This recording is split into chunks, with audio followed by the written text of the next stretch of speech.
fucking bit the guy's head off. If that movie was R though, Oh boy, still I would have see a sucked. little bit of blood. Shit. Get the collider guy or corridor. Which one's the good one? James Corden? Corridor. No, corridor. The special Toxin, effects you mean? guys. No, Oh. shut the fuck up. I'm explaining what I mean. The corridor digital guys, the guys that critique all the fucking special effects.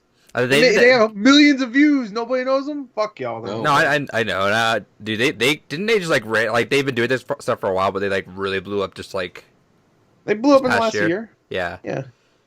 They just put an Endgame video up that I want to go watch. I love watching them say the bad ones though.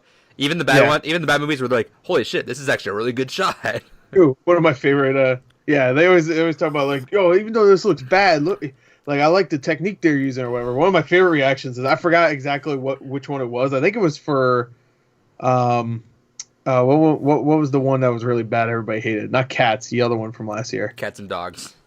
Yeah, Cats and Dogs, whatever. Anyway, one of them which goes, oh my god, oh. I was like, yeah, that's about right. So what movie is that? The one that everyone hates from last It year. was something. It's something just from special effects wise, like from the trailers. Maybe it was Sonic. It might have been Uncut Sonic. Gems. It might have been Yeah, Sonic. all those crazy cool CG effects and Uncut Gems. Yeah, Adam Sandler was even in the movie. He was all CG. Welcome to Blue There's Movie a cut. Podcast. Fuck you. Hostile from the get-go. All right. Episode number 47. Ever. I start most episodes by saying "fuck you," It's Yeah, like but usually it's directed to me, not just the in case. audience. Fuck you. No, fuck you. Just for all the kids out there that think Kappa is a. You Kappa. give Kappa a shout out. Give Kappa. Also, I like how you don't have a poster back there because you're gonna show it off and what'd you get. No, what are you talking about? Oh, there's nothing here. What happened? If there was just a hole, if you had punched a hole and it was covering something this entire time, that'd be the funniest thing. If I punched a hole through this and like blood started squirting out, what would you do? Because me, I'd be like, whatever, it's a Tuesday, or whatever day it is. Yo, go up to it. Just I don't drinking know. I just start drinking it. Yeah. Blood wall or wall blood, either one. Punch a hole through it and just replays that clip of me just poking my head over the monitor looking at gore. What flavor slushie you got today? What happens? Hey, what happens if I punch the wall and then in the background of David's you see a fist come through the wall? This is a lie. It's a sham. You guys could have killed each other plenty of times. You guys didn't want to do anything about it. Some say David's already dead. Deep down. What Some flavor stay. I'm slush you still got? actually running to your house now. Some say. Some stay. Hey, Show me that flavor of slush you got. melted. Melted Coke? Oh, my favorite Yeah. flavor. Coke's the only good one, bitch. Yeah. Legit good one. Yo, if we did like Slurpee flavors We for should. like a ranking I'm video, I'm down. that's a good one. We should do that. Coke S tier all day. Perfect. Except We'll it'll do be that hard to as our find. own Watch Mojo style top 10. We actually have that. Yeah. Yeah. We invented it before Watch Mojo. They stole the idea. Yeah. It'll be hard to find a lot of flavors though that we can get our hands on, just because there's not that many Slurpee machines out there that do anything besides the cherry, Coke, and There's like 8. raspberry. There's like 8 in my Slurpee place. What's it called? 7-Eleven. Whatever. We can also do off-brand if you want. Like There was a has, Sweet Tarts like one 8. that I had like a couple months ago. So good. A Sweet Tarts kind I had. yeah, That that's was a still good here. one. There's a Mountain Dew one, obviously. There's Ooh, a yeah, Mountain Dew one? vanilla sickle one. Yo, you ever had a vanilla sickle? I never had a Slurpee? Mountain Dew one. The Mountain Dew one's alright. I don't care for Mountain Dew. But... You know, and you talk shit on one of my favorite ones, the coffee one. I love the coffee one. Oh, coffee one tastes like garbage. That was like a giant like Starbucks like frost. There's a coffee Slurpee. They got rid of it over here because it sucks. But I'm pretty sure I'm the they only were one that liked fucked up. The fucking whoever was like replacing the Slurpee machines fucked up and kept putting the coffee one in the Coca-Cola one, and because they're both brown. Because I'm assuming that's why, because they're both fucking brown. They're stupid, can't read the label. So they just see brown syrupy one and went, that's it, and put it in there. It tastes like balls. I'd eat balls instead of coffee Slurpee. I liked it because it was like a giant. If there was a sweaty sack in front of me and the coffee Slurpee, I'd suckle on the sack of whoever that man is. Before you get too excited, David, it's not like shit Yeah, dark coffee that you like without anything in it. No, it's like dog shit coffee. No, it's like a mocha. Fuck you. I loved it. Milk of my nuts. I was like, oh, is it gonna taste It terrible? tastes like if they put shit in the fucking Slurpee. Like they had the ice and then they had liquidy shit. Hey, let's make a coffee one. How should we make it taste like we put shit in it? Just squirt shit in there. I'm Adrian. Got Gory here. Got David here. This is our video game podcast. Goes up every Thursday. Hey, if you're watching, we'll leave us a comment. Say what's up. Yeah, leave a comment. I know probably at this point people already stopped. Retention is. I can't tell if we do better with like a cold opening and we just talk about whatever we want. Like, because I try to start the podcast while we're kind of like in the middle of a conversation, just to get the flow going. But I don't know if people like that or if they don't like that. They rather just start cutting straight to the point. But okay, let us know in the comments. If you don't comment, I'm assuming that you don't like it. Yeah, just know you're probably the only one watching, so you'll have full control of the show in the future if you just say yes or no. Tell you what, if you don't like the cold open, leave a dislike on a random gore video. On a random. Hey, well, if you really don't like it, go show up to David's house and break both his knees. I was gonna say his windows, but yeah, his knees work too. Nah, don't kill him. Just break his knees. Didn't you tell me there's no crime up there in Maine, pretty much? Yeah, statistically compared to like every other state, not really. So why do you sleep by like 7 guns? Because that's how I roll. He sleeps right by the trash too, I guess. I see that. I see your trash can. Can't hide it from me. Can you actually? Oh yeah, I suppose you can. Yeah. Why would you ask us? Like, why won't we just randomly guess that you're by a trash? Yeah, I just guess. Yeah. David was one of the few people that gave me shit for using a car steering wheel lock when I was down there. Yeah. Why would you use that? I'm like, because I live in the fucking #1 state with the most car crimes. So I'm paranoid. He's like, oh, last time we had a crime was someone robbing a bank like 4 years ago. Okay. Nice little area up there. Now, Maine's really low on crime, but very high on domestic violence, unfortunately. I think we're actually like in the top 3 for domestic violence. I don't believe that for a goddamn second. I would still consider that a crime, technically. Beating somebody up? I don't know. If you did that outside with some random person, that would be considered a crime. Let's see. This is a 2017 article. Let's see. Oh, who cares? You're what are we doing? You're not even... Oklahoma, South Carolina. All right, what did you guys play this week? you're not in this top 10, you biggest liar in the planet. Yeah. I can imagine you in a wife beater, actually. Which one? Both of you. Well, Adrian wasn't a wife beater before, so like I remember. I think the E3 podcast we did, he was in a wife beater. I had some sleeveless one. I forget which shirt I was wearing. Well, yeah, that's a wife beater. Take that back. Apparently, Alaska's the highest in. Yeah, you're not even in top 10. In fact, my state's higher than yours. Yes, that's because we don't have a population. Shut up. What's the population of Maine? What David means where he lives in Maine. Actually, that's probably true then. Which is like 20 miles in the fucking ground somewhere because he's a mole man. we only have 700,000 more people than you, David. Huh? We only have 700,000 more people than you in our whole state. Yeah. Stop talking. Hey, Gore, what'd you play? It's all proportions, man. I like that. All right, anyways, video games. That's a great quote. It's all about proportions, man. That'll be the podcast title. It's all proportional. All right, Gore, what'd you play? I played What Remains of Edith Finch, which we're going to talk about later. Oh, yeah, this is our Games Gone By episode. I should have mentioned that. Oh, shit, is it? Yeah. What do you mean? You were talking about before. Shut up. This is our Games Gone By episode. For more clarification, Charles Barkley, Shut Up and Jam Gaiden is our next episode. It's going to land on the 27th. Hell yeah, right at the end of the month. The 26th, or the 12th of next month is still the TBA game, which we'll announce during that episode. And the one after that for March is going to be Watch Dogs 2, which I forwarded. Pick that up. Which you can get the physical copy on eBay for $10, but if you don't care, the digital copy is $12 right now. Nah, I'd rather get physical. I'm going to buy it. Because you're going to like it. All right, sorry about that, Gore. Go ahead. What Remains of Edith Finch? We'll talk about that at the end during our Games Gone By segment. What else did you play? Yeah, What Remains of Edith Finch. I played way more Devil May Cry 5. I'm like, I would say You said there's 20 missions, right? Okay, I'm on mission 13, so I'm getting there. Really fun, damn good game. Definitely need to play something else after this. That's not a fucking action game, though. I mean, What Remains of Edith Finch wasn't an action game. See, that's where I'm at. It was also about an hour and a half long, so that's where I am with a lot of this. I'm just like, ooh, I need a little bit of a break from. I played God of War, and then that. I mean, they're two different types of action games, I guess. But yeah, so I played more Devil May Cry 5. Great. I got up to Dante finally. Dante's great. Style switching, of course, is still fun. Yeah.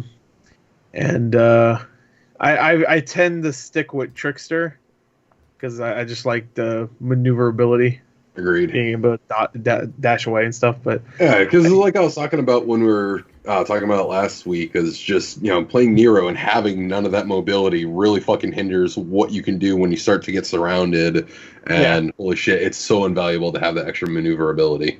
Yeah, and like even V has that maneuverability with the bird guy. I forgot his name. When you can like fly around. And yeah, shit. and if he's not fighting too. So and if he's not fighting, he can like do the little slide across the ground. Yeah. Dante's really fun. But besides that, like everything else has been stuff I've pretty much already played before. Every mission pretty much has a boss fight in it, which is fun. I guess you could say that for most Devil May Cry games, though. Good shit. I do want to play Devil May Cry 3 again when it comes out on Switch. Now, that one has the style switching, which didn't really have before, right? Correct. What would you have to do? You have to go to the pause menu to switch it, right? Or something? Yeah. I haven't played that since it came out. And I think it also has complete weapon switching, which before you would have to choose what weapons you could only pick 4 weapons to go into it with, and then could only change between missions. Yeah. Now, that update, is that coming to just the Switch version? I think so, yeah. I don't really want to You're play ready on to buy it again. I have it on I have the DMC collection on both 360 and Xbox One. And on Switch soon. Well, not the collection. I only buy 3. It's not like I really want to play the first one again. I definitely don't want to play the second one again. But if I want to play the first one again, I can just play it on Xbox. Yeah. Those games aren't... I don't like playing action games on the go. Like, Zelda was different. Zelda was way more calm. Yeah, Zelda's not really like action. I mean, it is in the sense of like, what the fuck else would you call it other than like an action RPG? But it's not really like a Devil May Cry or a God of War. Yeah, but with like action games, I don't want to fucking like play like that. I want to play on a screen. Yeah, one, like a little big boy. But I mean, you can. I know, but what's the point of playing on Switch? You get less good. Might as well play on Xbox. You get less of the pre-frames. That's good. Yeah, you get less frames. You get more problems because Switch has the processor of a computer from the early 800s. I meant the 80s. I don't know why I say 800s. But, yeah, it's fun. It's a fun game. Besides that, I started Final Fantasy VII again. It's been a very long time since I played it.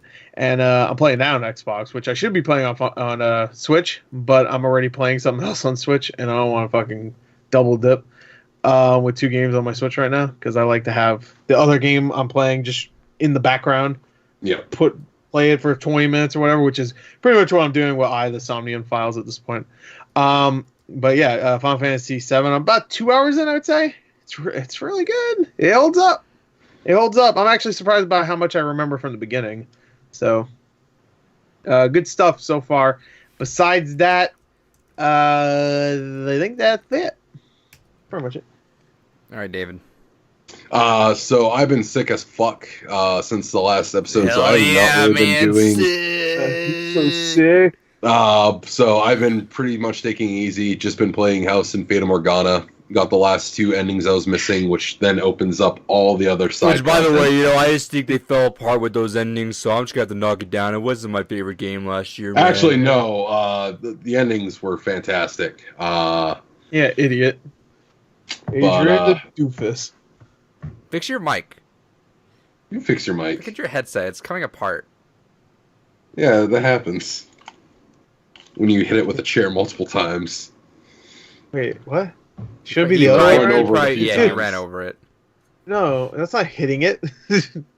It's literally what it's called when you hit someone with a car. No, you run. No. Okay. No. Gore, I like it the way You Gore. run him over. It's called hitting. Yeah. Oh yeah, I mean, If he same goes thing. under the wheels, that's not hitting him with a car. That's you hit him, and then you, in the process of hitting him, also ran him over. I like the idea that Gore just like, oh, he hit it with the chair. I mean, just fucking just. Yeah, so I'm like, what the fuck? You hit him with a chair, ran him over.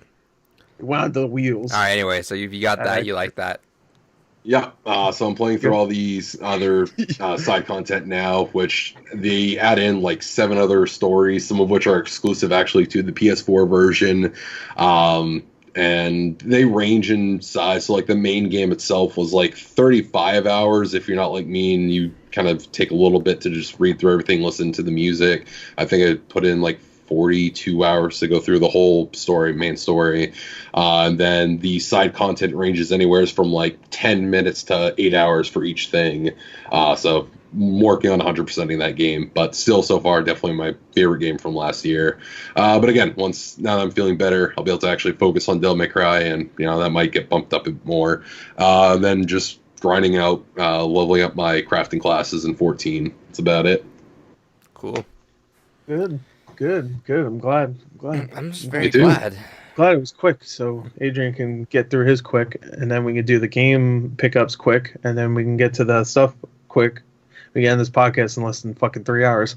Well, So we'd have to also go through it quicker if you'd actually show up earlier than fucking. Oh yeah, I'm here. I was on an hour ago waiting for you two. So I've been here from the beginning waiting for you two. So don't fucking talk to me. I was here I'll since. fucking talk to you all. I was on here an hour ago. No, it's about dialogue. I talk to you. You talk to me. That's what this podcast I was the only one. is I was the about. only one That's talking how to you. you have a dumb podcast. It's two I was there. people Look at the chat. I was the over only one talking. to each other. Oh, just shut the fuck up with your goofy ass face. Shut the fuck up. dumbass motherfucker. His goofy ass face. You fucking Nazi helmet thing on your fucking little hoodie. What the fuck is that, huh? That's from the Proto Men. You weirdo, fucking Hitler. Why do you have? Well, why do you have something that was like blended but like put next to your desk anyway and then not cleaned out? What the fuck? You got a bullet, bro? Or what is it called? Magic bullet or something? What'd you say, David? Because I drank it right before the podcast started. Why do you flip it? Because To get it's the- one of those thunder ones, like Gore said, it's the magic bullet thing. Yeah. So you just start to shake shit in there, bang, and then drink. Drink and then flip it again. Well, how else you gonna put it on the desk? Oh yeah, because you know. It stands. I mean, I guess it kind of does putting it like that, but it makes more sense to put it like that. It 'cause would there's make more surface sense to area. put it on the flat. Wow. Why is the trash can behind you? Do you drink that before the podcast? No, because I was trying to fucking make room on the floor, so I just threw it over there for now. Look at that giant thing of lotion behind you. Stop talking bad. He just looked behind. What? You saw my special lotion bottle? No, that's clearly marked. That's there. But, All right. Well, that's there for my happy time. I played a lot of like games. one a day. Call it the left-hand lasso. Shit, My Apple Arcade subscription ends on Friday, so I've been trying to go through as many of those games as I could. Played through Pilgrims, which is like a 45-minute adventure game where you kind of like a card system you can use to make your character do stuff, which was kind of cool. I like that. Sneaky Sasquatch, which is like I played that for like 4 to 6 hours, I think, to complete. It was kind of like an Untitled Goose Game in a way almost, but like just like the way you're moving about and like the I guess the missions you have. But you go around stealing food, and then eventually you just make more money, and then you could start using that money to get more stuff. And then your ultimate goal is to find a treasure map, and you find those by getting all those like little objectives around there. That was cool. I like that one. Bleak Sword, which is like a 2 to 3 hour, no, it's probably 3 to 4 hour maybe. Game from Devolver Digital. Really cool art style. That's like a Nidhogg style like characters. But it has like kind of like that 3D pixelated map, where like some stuff like it looks like a tree that's still 2D, but it's obviously like a 3D foreground. Super cool. It's about you can it's just reading your opponents, countering when you can, slicing them when you can. I like that one a lot, actually. If you guys ever get a chance to play that on a phone, that was actually really good. Then those are the 3 that I beat. I tried other stuff. I wasn't feeling them. I played Secret Oops, which is like some agent game, and I was like, I played 2 games, and I'm good. I started Inmost, which I heard was actually really fucking good, but I didn't want to rush through that, and that's coming on Switch later this year, so I'm just gonna get it on Switch. And then It's supposed to be like Lovecraftian inspired or something there. I don't know, but it's got like that. It's got that like it started off with a kid in a room. You have to escape the room, so it's going to be one of those kind of games, which is up my alley. And then I started Sidus 2, which I guess is like a Voe style rhythm game on there. Oh, yeah, I heard about that one. Yeah, so I'm gonna probably play through that. If I like it, I'll buy the first one. But I just started. I booted up. I was super tired. I booted up, and then it had this giant epic anime intro. It ended after like 5 minutes. I'm like, all right, I'll start this up soon. I'll play this probably tomorrow. Did that. I bought Coffee Talk. I started it. I was playing through it. I'm enjoying it a lot so far. There's a part right now, and I actually asked them on Twitter about this, where the soundtrack has a little crackle to it, and I guess they added a crackle for like a vinyl lo-fi style, but the crackle really grades me. Like, I just hate it. So I think I didn't try, but I think I can change the music or what song is playing in the background in the game. So I'm gonna try to do that. If not, I'll probably just mute it for this part because I like this. I love the soundtrack, but that one specific moment, I messaged them. I was like, "Is this a glitch or is this intentional?" And they're like, "Let's ask our music guy." He's like, "No, it's intentional. You didn't like it?" I'm like, "Nope." I mean, I like the idea, but nope. Nope. Fuck you. Played more Luigi's Mansion 3. Fucking love that game. It's so good. Played more Resident Evil 2. I am now. What did I just do? Mr. X got the shit knocked out of him by William in second run. Yeah. So I'm right there. So I'm probably maybe like 2 hours away from the end, I think. Yeah. Hopefully. God damn, that was satisfying as fuck. How could I fucking... Ooh, I'm so tired of Mr. X now. I'm like, fucking stop appearing in the most fucking dumb moments for me just so I can just move on with this game. And then, nope, there he is. Big chillin'. And then, sure enough, he just gets the fucking torso knocked out of him. No, he didn't even get knocked. Yeah, he didn't get knocked. Actually, just got killed. He did. And as soon as that happened, I was like, all right, that's a good stopping point, but now I'm going to look at some reactions. Yeah. Because that wasn't in the original game, right? Or was it? I don't think it was. Well, that scene I don't think was, but I'm pretty sure there is a point where Mr. X stops following you. Right? I don't remember. I don't know. Because Mr. X is always a thing for Leon. That's Leon's nemesis throughout. Not nemesis, the character. Yeah. But I guess Claire is more Birkin. Birkin is the main bad guy for Claire. Which was a good switch. I actually don't remember. Now is the nemesis in Resident Evil 3? Is it similar to this? Oh yeah. Okay. Except he's quicker and he has a rocket launcher at a certain point. So. Well, I don't know if they'll give him a lot more shit. He fucking Man's around.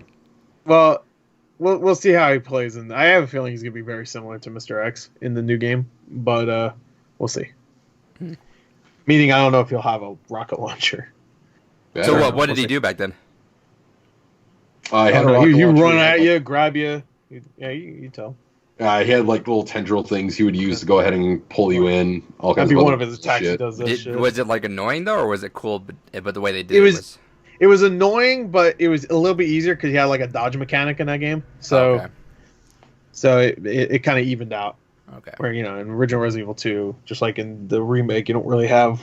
I mean, obviously you have an easier way to maneuver, but you don't have a block or anything. Plus, if I remember correctly, there was no, warning for him. There was no, all right, I hear him kind of coming. It was just you'd be walking around, all of a sudden he'd just fucking burst through into the scene. Okay. There's a couple times in the story it would be a cutscene and be like, oh, he just blew up the helicopter or something, and then you fucking he just fucking that's what he does. Yeah. Otherwise you'd be walking through an alley, then all of a sudden he'd just fucking burst through a door that's adjacent to it and be like, surprise, motherfucker! Yeah. It's like, oh I think some music will pop up. That's maybe the only indication But usually you see him first before the music. I went through all of Resident Evil 2 without like too many mishaps with scares. But Claire's campaign just this last run has got me twice where once I was in the art room, I put the hand on him, put the book on it, did that, turn around and the Licker and Mr. X show up in the same room right behind me. I'm like, oh, fuck. I had a flashbang on me that I forgot. Yeah, well, the Licker always shows up at that point. Yeah, Mr. X happened to be right behind me. He was like, hey, what's up, man? Yep. Yeah, because in the second run, Mr. X shows up way earlier. Yeah, so he fucked me up. So he punched me. I was like, oh, shit, I have a flashbang. Let's see how this works. And it worked. But the last time, I'm playing with my girlfriend right now, and we had a moment where after the underground where we just got the parking garage key. Yep. And I went back down the elevator because I forgot about the elevator. So I'm waiting for him to come around. I was like, oh wait, no, there's an elevator here. Fuck it. Went down the elevator. I'm like, watch. Even though he was like outside the room that I was in, like, watch. He's gonna find a way to get down here. And I put the elevator key in there. I'm just chill. I didn't even hear him in the sound. I think I was saying something, and I heard boom. I got knocked out. Ah! And I just screamed. And then that's when he had his angry walk, and he was just fucking hauling after you. Mm-hmm. That's good times. Great game. Mr. X, pretty good character. All right, that's all we played. That's it. Gore, what'd you get? All right, I'm gonna go through this quick. Oh yeah, he's a tired boy. No, I'm not tired. Tired as fucking. I was tired of David. Podcasts. Oh yeah, I've been tired of David since day one. Yeah, at least you know that. Not. Well, he knows. They had this on sale at the Blizzard site. I'm sure you probably saw this. I did. And I was like, no? I haven't looked at there. I was on Wario 64, so I figured you'd see it. But I got it. It was $80. I got this fucking Lucio headset. Oh, nice. It was how much? It was $80. It's like a $200 headset. Here it is. Is that still on there right now? It might be. There it is. I don't have it on now because I haven't really set it up. Because I got it today. And nice. I took it out of the box. How long ago did you get that? Today. No, I mean, when did you order it? Today. It was really quick shipping. It was kind of slow, but it got here. I think Saturday? I think I ordered it Saturday. I think it was Saturday. It went back up to 230. I figured you saw it because it was like Wario 64 and the other one, Cheap Ass Gamer. No, sometimes I miss it just because I leave my phone for a while and then it just stacks up with all the fucking notifications I get. That's a really good headset too. Supposedly it has all these buzzwords. Fucking it has a jiggle-wizzy bizzies and flappadoodles. I don't know. Fucking it's nice. If you see it, it will go on sale again. So just let me know if you see it again. Probably. I'm sure it will. That's nice, Lucio baby. How's it feel though? Feels like shit. No. Actually, I haven't really put it on. I put it on once. Let me see. Oh, I hate it. Oh, that's his jam. Feel the I feel like Lucio. Yeah, we're on your wall. I'm gonna drop some turds. If you run on your wall right now, the beat. He can't hear I'm gonna smoke some bongs. That's what they do, right? Weed smokers. Hey, put those on and run on your wall, and we'll go viral. Oh, put them on at the same time? No, and run on your wall. We'll go viral. No, that's What would you do if you tried doing that? Just snap when you just... I'm gonna break my legs. I snap both of them. And then I now cry. you combined it with the Tracer mask, and you just have Trace Cario. No, that's the worst thing I ever heard. Now, if you said put the Genji mask on, because I also got that one, then you'd be like, I don't know. Put all three on. Gengio. Gengio. Anyway, I got those. I figured even if I don't like them, I could just sell them. So, I don't know. I haven't really tried them yet, so I put them on. I was like, cool. And then I left to go see Birds of Prey. And then I came back, and now we're doing this. Anyway, they look nice. That's the only thing I get. I got my boy Mighty Gazelle on YouTube sent me this. So shouts out. He sent me this Booker DeWitt Funko Pop. This one I don't have. I have the one where he has the sky hook in his hand. This one he has a shotgun. So I'm saying this now because I'm gonna forget. Shout out. I'm saying this now because I'm gonna forget. I'm not gonna get into names, but I'm kind of upset looking at that one that one post you made about you getting blocked. That upsets me. Oh yeah. It upsets you obviously, but. Yep. Especially since I said they were cringy in one video. and they fucking were. So like what I said was true, but I'm not going to mention names. Yeah. I didn't really mention. I mentioned names when people asked me, but I didn't put it in the comment. Yeah, we don't need to talk about it. I should have said their name too, because it really pissed me off. We don't need to talk about it, but I'm gonna forget mention that every year. I've always years. Say one. I have to ask you for the deets after the podcast. I don't know what you're talking about. Sure, if you can remember, just because I forgot. They're not a huge channel, so, but it's a little upset. Be nice to your fans, everyone. I had no idea I was blocked too until I was like, I wonder what they're doing. I saw I was blocked from 2 different Twitters. So I was like, yeah, but personal Twitter and then their YouTube Twitter. I was just like, well, so it was obviously him. One guy didn't like me.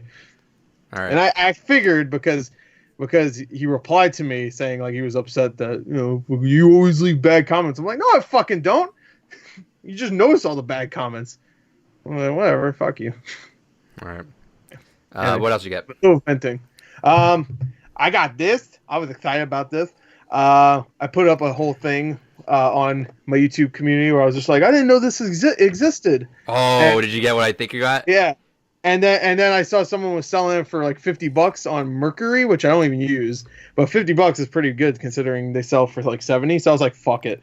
And I got this Samurai Jack Funko Pop. And it's covered. Hell yeah. Of course. I bought a fucking protection case immediately. I would have been worried on Mercury too.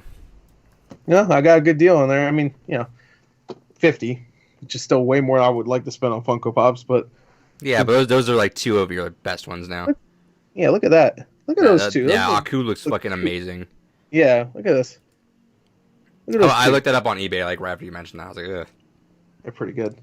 Anyway, also like Adrian mentioned, I don't have anything here right now. I could tell like my light right there looks really bad, but I'm trying to figure out like a better light bulb here so this doesn't happen. Where it looks like I'm coming from the pearly gates right here. Where it looks like your Cloverfield paradox. What'd you call me? Cloverfield paradox with your hand. What, the hand? The hand coming out of the wall. Getting the fuck out of here. I actually forgot that was even in that movie. I'm going to watch it again soon because I feel like I just don't remember. I couldn't tell you a single thing that happened aside from the hand. Right. Yeah. But anyway, the Stardew Valley thing is now... Here, let me see if you could see it. Retired, broken. It's over there. You can kind of see it. Hold on. I'm trying to... Right there. Oh, okay. That's it. It's over there now because I got something better. All right, I've been on. I saw this too. Yeah. Oh, this okay. Yeah, it was. I've been on an autograph spree recently, and I saw this. I was like, "Ooh, baby, I want that." And that I'm jealous of it. It's really cool. Bam, baby. Do you know who this is, David? You will sometime this year.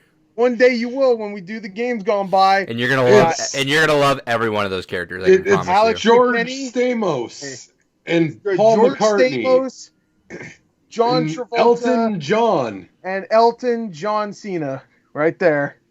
You got the 3 best characters in that game too. I'm and fucking... they're on the poster too. How much was it? A lot. How much do you think? Here, predictions. Consider all right. Here, let me just say this, okay? Usually, an autograph from somebody like this would go for like $40 each. I'm gonna say 150. That's if you're at the convention. I was gonna put 150 as well. 150? I bought it for 100. So that's not bad. Yeah. Yeah. Were there multiple of those? There was 2 actually. You want me to send you the other one? Yeah, link. I might be. It was from like it also has a. I didn't put the little certificate thing here, but it does have a seal right there. So it's authentic. And it came framed? No. Shit. It came really protected. That's why I thought it was 150. I thought it was framed too. Yeah, send it to me. I might want to buy that. That's amazing. I love that poster. I saw that poster in the background of your Oscar thing when you were like, "Oh, don't watch it though." I forgot. I showed it in the Oscar thing actually. Let me see. But anyway, yeah. Alex McKenna, who voices Sadie. Roger Clark, who voices incredible Arthur Morgan. That game is so good. That game is so fucking good. Yeah, let's see. It should still be available. Yeah, it's still available. Yeah. Make an offer for 100. I did, and they accepted it immediately. I make an offer 50. Yeah, sure. Fuck. Yeah, fuck. Do 90. And they accept it immediately. See if they'll do 90 for you. Yeah, they sent it to me. I'm in the process of getting another job, but if it's there when I'm moved over. Oh.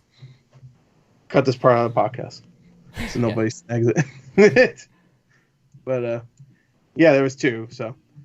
Yeah, if someone else really wants it, I'm assuming there was just 2 people went up and fucking, hey, you can sign this, and then somebody else came up and like, hey, you can sign this, and then I sold them. That's such a good poster.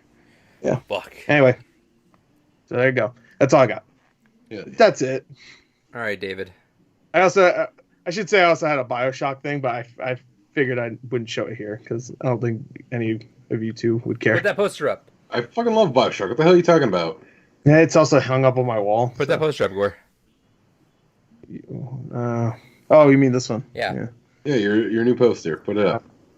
It's a little hard. I didn't have nails, so I had to use thumbtacks, which is really annoying. So let me see if I can fucking get. Hey, talk about it. Talk about your thing. All right. So, what I picked up this week, Steam went ahead and put soundtracks independently now of all games on there, and had a soundtrack sale. So I started picking up a few of those. To start with, I picked up the promotional song for Guilty Gear Strive. Damn, I guess he really doesn't like that game. Go ahead. It's really hard to put these fucking up because they have this shitty. Just get those sticky things that you just. Go I ahead know, and put but on I didn't have any. I wanted to hang it up too, and all I had was thumbtacks. I got around. How hard is it to go to a store and get the sticky things? Fuck off. All right, whatever. I don't want this to fall too, just in case. Yeah, don't do it. Never mind. Yeah. No. I'll do this. I just don't want to put the sticky things on it. I don't have them. But what are you talking about? The sticky things are great. That's how I hang all my shit. Yeah, but it always worries me. Why does it worry you? They're sticky. Don't be sticky. That's bad. All right, continue, David.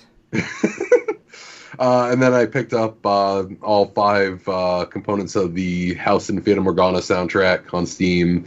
And I might bite the bullet and get the Devil May Cry 5 soundtrack as well here. I'm still eyeballing it, contemplating if I want to drop the $15 for it. And aside from that, digitally, as we were talking about earlier, picked up the Division 2, so we can all play something other than fucking Overwatch. And physically, the Yakuza Remastered Collection. Oh my god! Yeah, which one of the things I think is kind of neat but kind of weird is that because Yakuza 5 never came stateside, they actually gave you a PS3 case for Yakuza 5, so if for some reason you wanted to have all the cases for the games at least, you could go ahead and still have a Yakuza 5 case on your shelf, which actually I think is kind of a neat little touch that they put that thought into it, but kind of fucking weird. But either way, yeah, that's what I got. I think that's cool. I saw that. I was like, oh yeah, because everybody really wanted it physical and never came to America physical. So now, until you're now, going for that full collection. Which I am. Disc, but I just need to get Yakuza 2, and I need to get the zombie game that they had a while back for PS3. Dead Souls. I think it's called Dead Souls. Yeah, I think it is too. That was my first Yakuza game. And the last. Until a game's gone by at some point. House of Fata Morgana, is that did you open it? Yeah, because I've been playing on a PS4. Yeah, it's rare. Okay, because I see one on eBay right now that I kind of want to grab for $60. That's a fair price. Because you paid $50, right? New? Yeah, I paid like $40, $50. All I did was open it and play it and put it back. Yeah, I might make a sealed copy. I think is like 100 or something. I'm pretty sure that one went up pretty quickly. Yeah, I still kick myself for not getting the collector's edition. Granted, I had no idea I was going to love it as much as I fucking ended up loving it, but highly recommend it. Fucking great game. I'm going to make an offer for $45. If he takes it, I'll take that. I want to play that, but I think I'll do Steins Gate first. Well, I have to finish the song. I was going to say, yeah, definitely finish that might... I's a little bit different. Once I'm finished this one, I might start up. I don't know. Do you think I should start Steins Gates or after that? Because you've at least been playing through so I's really good. I'll say I don't know how House in Fata Morgana is like when it comes to super gameplay. Fucking grimdark and I know that you said that, but I meant like gameplay wise. Is there actual? No, it's just a visual novel. It's just straight up visual novel. There is like in the 40 2 hours I played, there's only like 6 instances where you make choices that matter to the story. Yeah, Otherwise well, than that, it's all just straight reading. I is more like Phoenix Wright if you took the trials out and made them into dream sequences instead. Remember when people said walking simulators weren't video games? Yeah. And Like, you mean like what remains like, of Edith Oh, Finch? hey, he accepted $45 for it. All right. Oh, hell yeah. All right. Oh, there you Well, go. guess I'll What, buy for it. the autograph?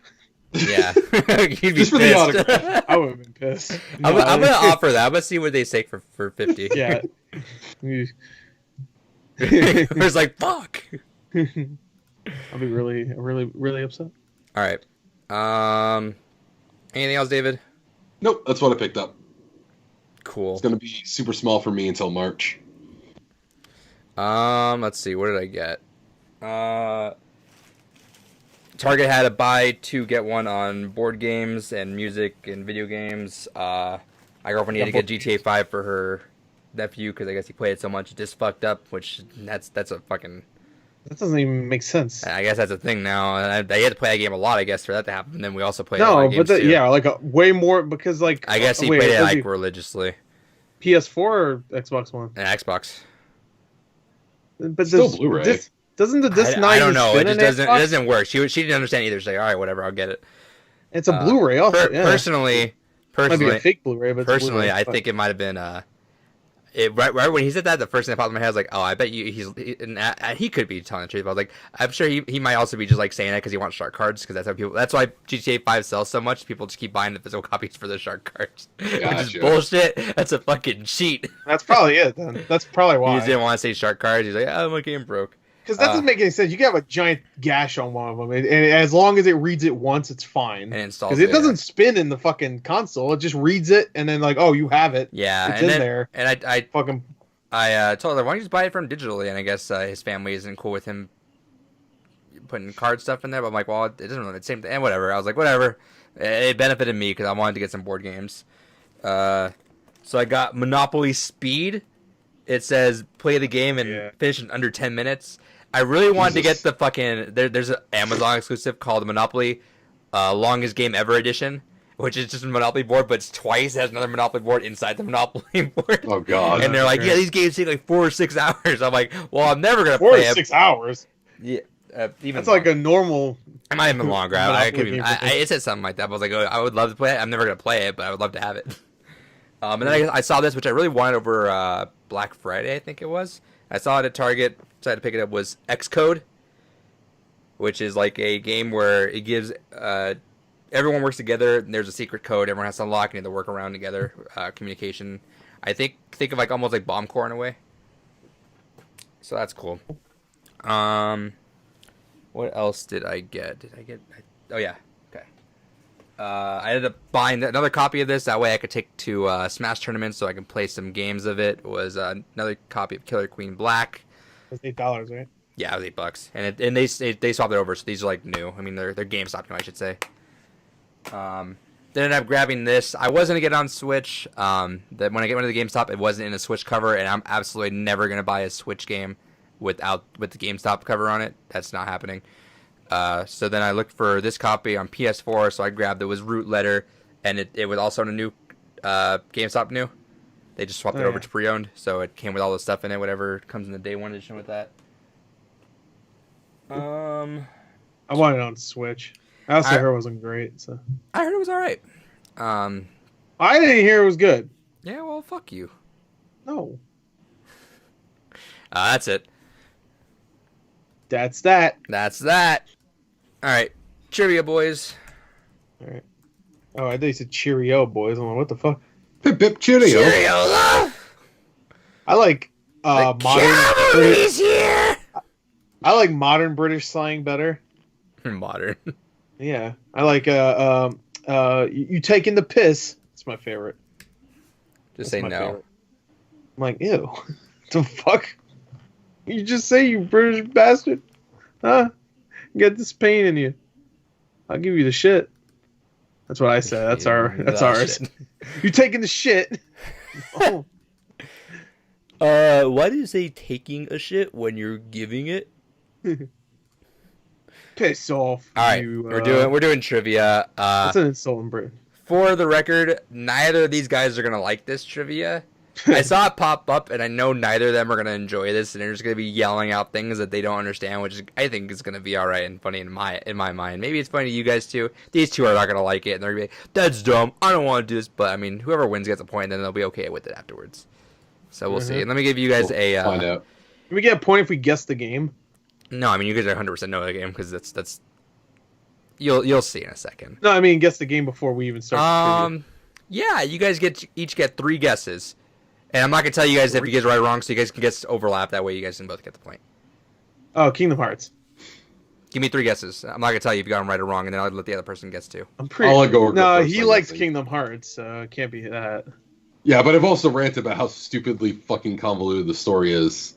But you've played it, and I don't like it. I've made it very apparent I don't. I don't know why I'm. So you want to take back a guess? I know it's not going to be, but I don't know. I'm going to say... God, that's a good poster. Right. Fuck. What'd you call me? That's a good poster. I also just spent $45 on a game that I wasn't expecting to buy, like, right now. God damn it. It was there for a little while, to be fair. So it'll probably still be there. And it's good. Obviously, different signatures, too. Yeah. I'm trying to think. What did... Yeah, maybe we shouldn't guess. I can't think of it. Yeah, let's just keep going to Fuck it. Eh. All right, Gore, get out of here.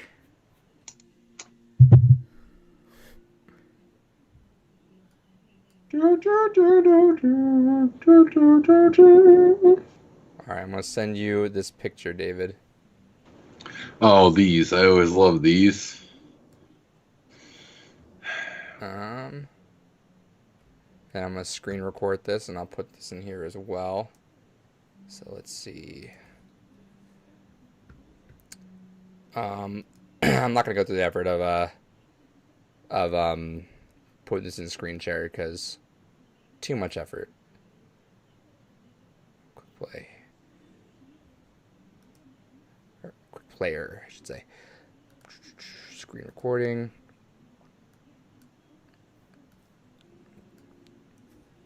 Okay.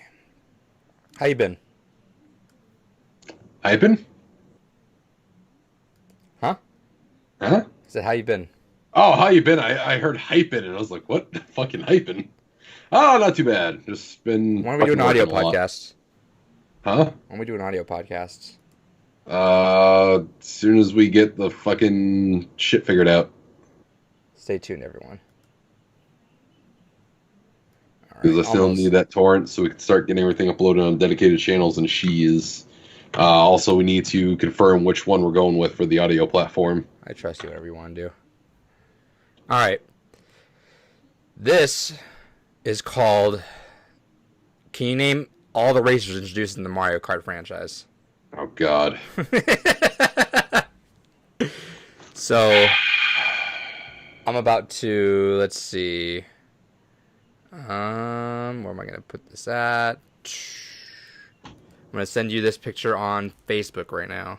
All right. It's going to be a list of all that. Obviously not live. And you're going to tell me as many as you can. They list the games as the fans can see right now. They list all the games that they could potentially, or they were introduced in, I should say. Desktop. But I don't have to guess the game they were introduced in, just the character introduced, right? Yes. But I mean, it might help if you see, there you go. Go tell me if you got that. Oh, God, yep. I got this Italian flag here. All right, you ready? You got 6 minutes. Which is pretty much going to be like yelling out Mario character names. Yep, basically. All right, tell me when you're ready. I'm ready. Go.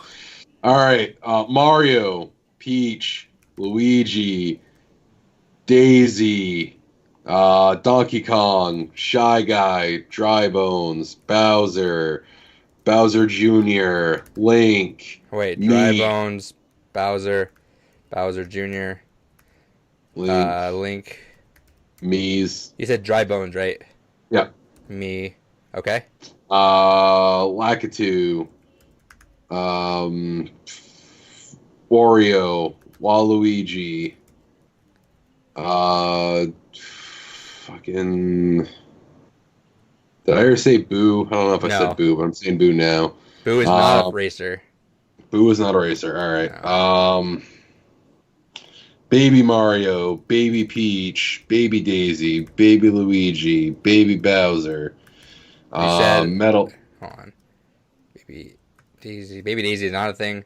Oh wait, All this is right. Bowser Daisy. Baby Daisy is one. You say Baby Bowser isn't? Well, okay, that was Bowser Jr. All right, fair enough.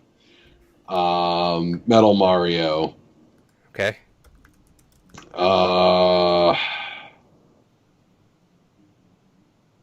Shit. You got I mean, okay.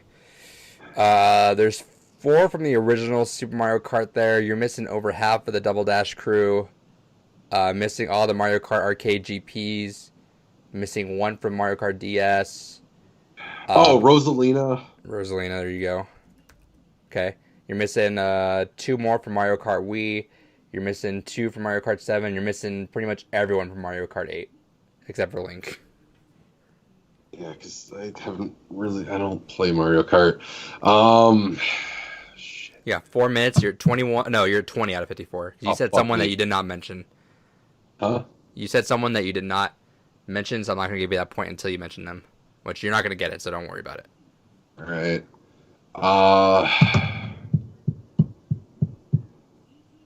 I don't think Diddy Kong was in any of them because he had his own racing game, but I'll say it Diddy anyways. Kong was in Double Dash. Oh, okay. Fuck. Now I'm just trying to think of who the fuck's in Mario Party. It's not a bad crossover to look at. What about the regular fucking Koopa? Koopa is yes. Yep. Oh wait. Oh, I guess not. He is. Koopa Let me. Troopa? There you go. I think that was probably gonna say. Let's see. Koopa Troopa. Yep. Okay, there you go. Yep. Goomba. Goomba. Let's see. Nope. What about the little fucking stars? Did that get its own racing thing? Luma? Luma's not in there now. Alright. 2.5 minutes. King K. Rool? I don't believe he is. Nope. Alright. Shit. Oh, what the fuck? What about the Koopalings there? Fucking. Oh, shit. You gotta say their names, Frankie, baby. Was it like Frankie, Lopez? Nope. That I can tell you right now. That's 8 that you're missing in Mario Kart 8 right now. Beethoven. Yeah, Nope. I think classic. Like, isn't Beethoven one of them? Nope. Remember, they're in Smash too. Lenny. There you go. There's Lenny's one. Wait, what the fuck? I could have sworn Beethoven was one of them. Nope. What the fuck? Why is Ludwig? That's it. Ludwig. What the fuck? Why is it not popping up? Keep talking, and I'm gonna figure this out. Lenny, Ludwig. Isn't Ritz one of them? No. Shit. Shit, I don't know what they're all called. I don't. You know what? Was it Lenny? Isn't it? Keep going. Just keep going. N-N-E-Y? Yeah. I'm gonna keep looking at this. All right. Fuck.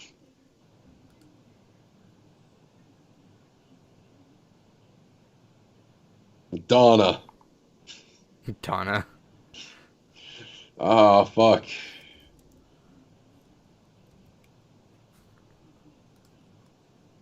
Let's see. Oh, didn't they add in Isabel or some kind of Animal Crossing thing in one of them? Yes, Isabel is one. Yeah, Isabel. There we go.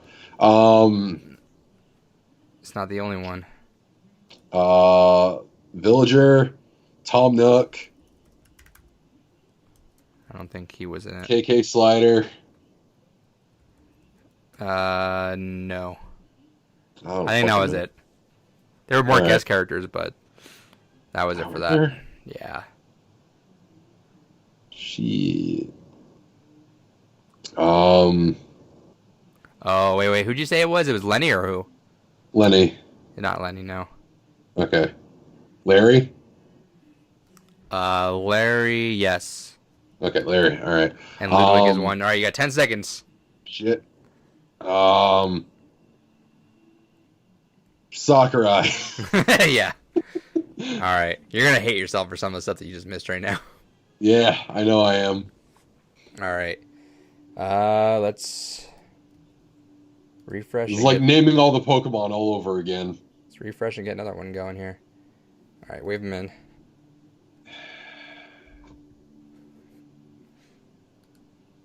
This was horse shit. Oh yeah. Yeah, David hated it. Yeah. Which you will too. Don't worry. How many did you get right? You want to know? Sure. I believe 26 out of 54. Jesus. Okay. What is it? This is, can you name all the Mario Kart characters that have ever been introduced in the Mario Kart franchise?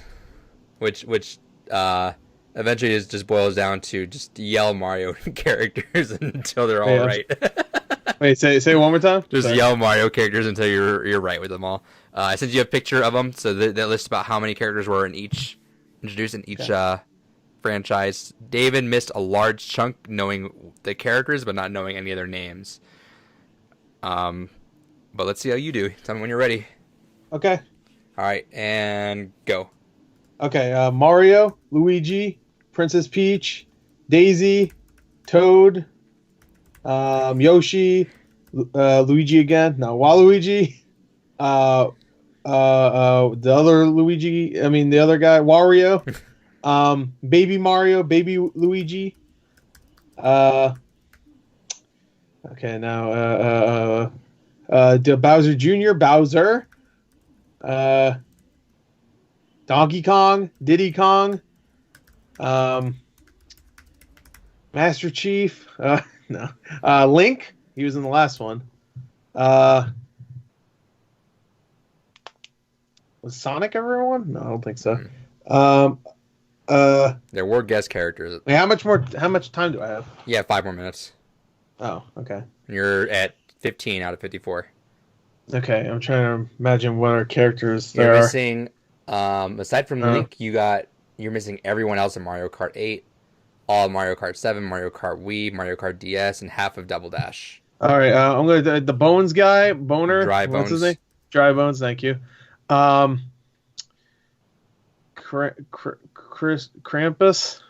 Chris Angel. Chris Angel's Mind Freak. Sally. Rosalina? There Was you she go. in it? Yep. Okay. Pauline? Was she in one? No. No? Fuck.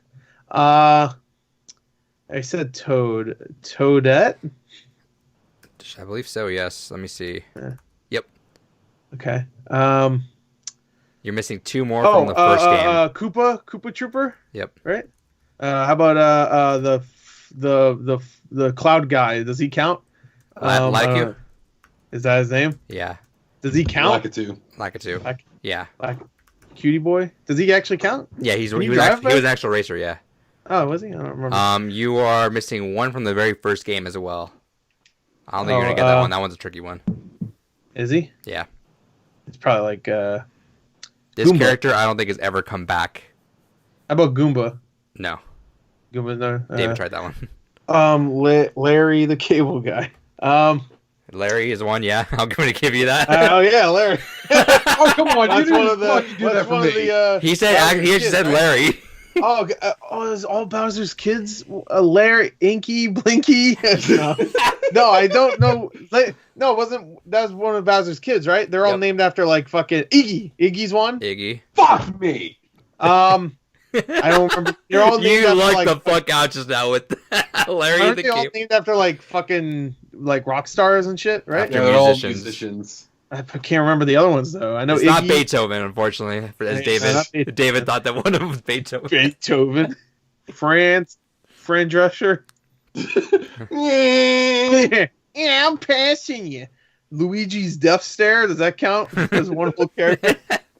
Wait, how many more do I have until I beat him? About what did I say you had? You had 26. You're 23, Igor. And you still have 2.5 minutes. Might win because I can't think of anything else. Kirby? Was Kirby ever in it? Larry the Cable Guy. Larry, fuck. I will say you got 3 that I didn't get, so You're only missing one that David did get. No, you got 2 that David still missed. David still had 2 more. Yep. I just don't know any of them from Mario Kart 7 or 8. They're in Smash. I'm sure they are. That doesn't help. Just think of that announcer. Giant Sonic. The announcer. You're missing pretty much everyone from Mario Kart Wii, half of Double Dash, and most of 8 still. And a couple in Mario Kart DS as well. How about Lenny? Is that our one? You're close. Denny. Lenny, let's go home, Denny. Grant. David actually knew Lenny, but its name was not Lenny. Leonard? Lori? Lonnie? Lamb? Yeah, about 1 minute left. I don't remember. Guillermo del Toro. I really don't know any other ones. Any Pokemon? Nope.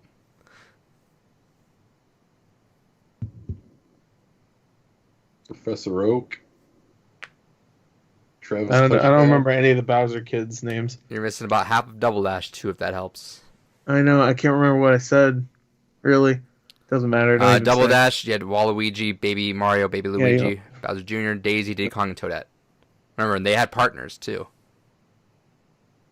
I know, but like,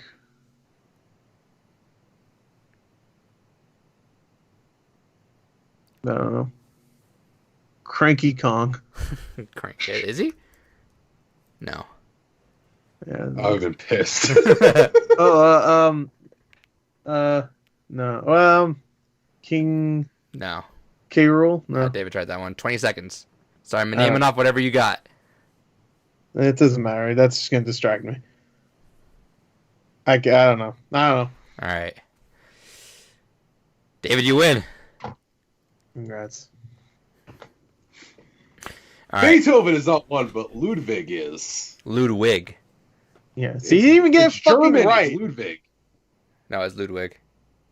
It's Oh well, I mean, you're still the W as the V. in this. It's Ludwig. That's the name, though. You're right. Well, either way, you won by 2, so you lucked out. Otherwise, I would have counted against that. Well, can I say something though? Sure. David never started his own recording. That's fine. Oh shit! Yeah, you. So I guess it's I tied. should win. All right. Let me name off the people you lost. In the first game, it was Donkey Kong Jr. That was one that didn't show up. Double Dash, Birdo, King Boo, which you had Boo, David, but it wasn't King Boo. Gotcha. Paratroopa, which is the red Koopa Troopa that had the wings. That was my main. And Petey Piranha. Okay. Oh shit! I think there might be a tie actually. What? Why? Mario, I didn't type this in. That's why. Mario Kart Arcade GP, Pac-Man, Ms. Pac-Man, and Blinky. Are you fucking kidding me? Are you fucking kidding? Actually, I think that might be a tie. Because you did say Ludwig, which is not Ludwig, it's Ludwig. And Blinky. All right, well, maybe it's a tie. Let's see. All right, Mario Kart Arcade DS. You had Rob and Shy Guy in there. I forgot about Shy Guy. Mario Kart Arcade GP2. Mamechi? I don't know what the fuck that is. And you were close, Gore. This is what I remembered for 1 second. Okay, Mario Kart Wii, Baby Daisy, Baby Peach, Dry Bowser, Funky Kong. That's why I typed that in. Me, Wriggler, Honey Queen, and Metal Mario. Metal Mario. Mario Kart 8 had Morton, Wendy, Roy, Ludwig, Lemmy, Lemmy. Okay. Pink Gold Peach and Baby Rosalina. Tanuki Mario, Cat Peach, and Villager Isabel and the Inklings. Wait, did you count it when I said Villager? Yeah, I'm just reading off because Okay, yeah. of Gore. Reading the ones that I didn't Yeah. guess. Let's see. Who did you miss? Yeah, you just missed the Inklings, which were the other ones. All right, so I guess that's a tie because Blink got. I don't think. It's fine. Just let him win. Fucking stop. Fucking calling. All right, Who keeps calling me? tell him to stop. Texting me is what I mean. Anyway, just let him have it. It's fine. But if he wins I at was the like, end, oh, I don't need the fucking point. but if he wins at the end, he's taking it back though. Huh? But if David wins by 1 point at the end, you're gonna take that back. So he's like 8 points behind or some shit. The current standings are 36.5 for Gore, 28.5 for David. So got a good lead. Don't even have enough time. We have like 7 more shows. What the fuck? Yeah, who knows? Maybe there'll be one more Revenge. But I mean, Revenge didn't work out for him last time. Last time it was a stalemate. Yeah. I say occasionally we do like the multi-point ones, so who knows? Yeah. Possible. Yeah. I guess so. I guess you could just be like, oh, look, he's like 10 points ahead. This one's worth 11. Like, if you get it, name all the Fire Emblem characters. I'm like, oh, fuck. And then Stop fucking calling me! And then Gore wins by somehow. So David's just behind 30 points. Right, fucking just throw his phone away. All right. Everywhere I put it, it just makes too much noise when it vibrates. Hell yeah, brother. Just eat it. That's not even a sex thing. Who cares if it makes too much noise if you're sexing? You're sexing. Anyway. All right. News. Nudes. We did that last week, Gordon. You hated it. No, I say nudes every time. I'm not fucking stopping because you're going to put some porn shit in here. All right. The first story is Warcraft 3 Reforged can be refunded no matter what at the time of purchase or if you played it. Even if I didn't buy it, I get refunded. Yeah, no matter what. they'll just give you money because they said sorry. Oh yeah, man. Yeah, so Good. finally Blizzard got fucking browbeat into that. Holy fuck, that monstrosity. I'm on the fence. I about don't even refunding know my what's copy. wrong with it at this point. All I Basically, hear is it sucks. That's it. they took out a shit ton of content and they backdated it so that if you have Warcraft 3 regular and you connect it online and it patches, it also takes out the content from the original game. And despite the fact that being a remaster, they somehow made it fucking buggy to where just assets don't load in. And it's like the kind of like Maya blobs, like the pink and black boxes that'll appear on things. When they advertised it, they had redone cinematics for the game where it actually looked like proper cutscenes. And then when the game launched, they went back to just going ahead and having it be like Warcraft 3, which was just in-game models talking to each other. Absolutely fucking horse shit what they did with that game. Now, and that sucks, obviously, but I think the most egregious thing is that you just can't go back and play the old one. I mean, luckily I can because I have the discs, so... No, not even that. Not even that. He looks at the disc that says remastered on it. Yeah, it randomly just developed remastered. Oh, it's like Berenstein and Berenstein. Which one was it? Doesn't matter. It's remastered now, bitch. You're in the Berenstein universe. You're in the remastered universe now. Oh, shit. The original game was called Remastered for some reason. But yeah, so as long as you just don't connect it online. Also, they did a stupid fucking thing. They now have it in their terms of service for the creation kit mode that they own the rights to anything you make in there. Because they're so afraid of another Dota situation happening that no, any custom content you make for this game, we own entirely. It's ours. I would love it. Just said like, we're also going to steal all your personal information too, to use for whatever. And sell it to China. And sell it to China. Tencent.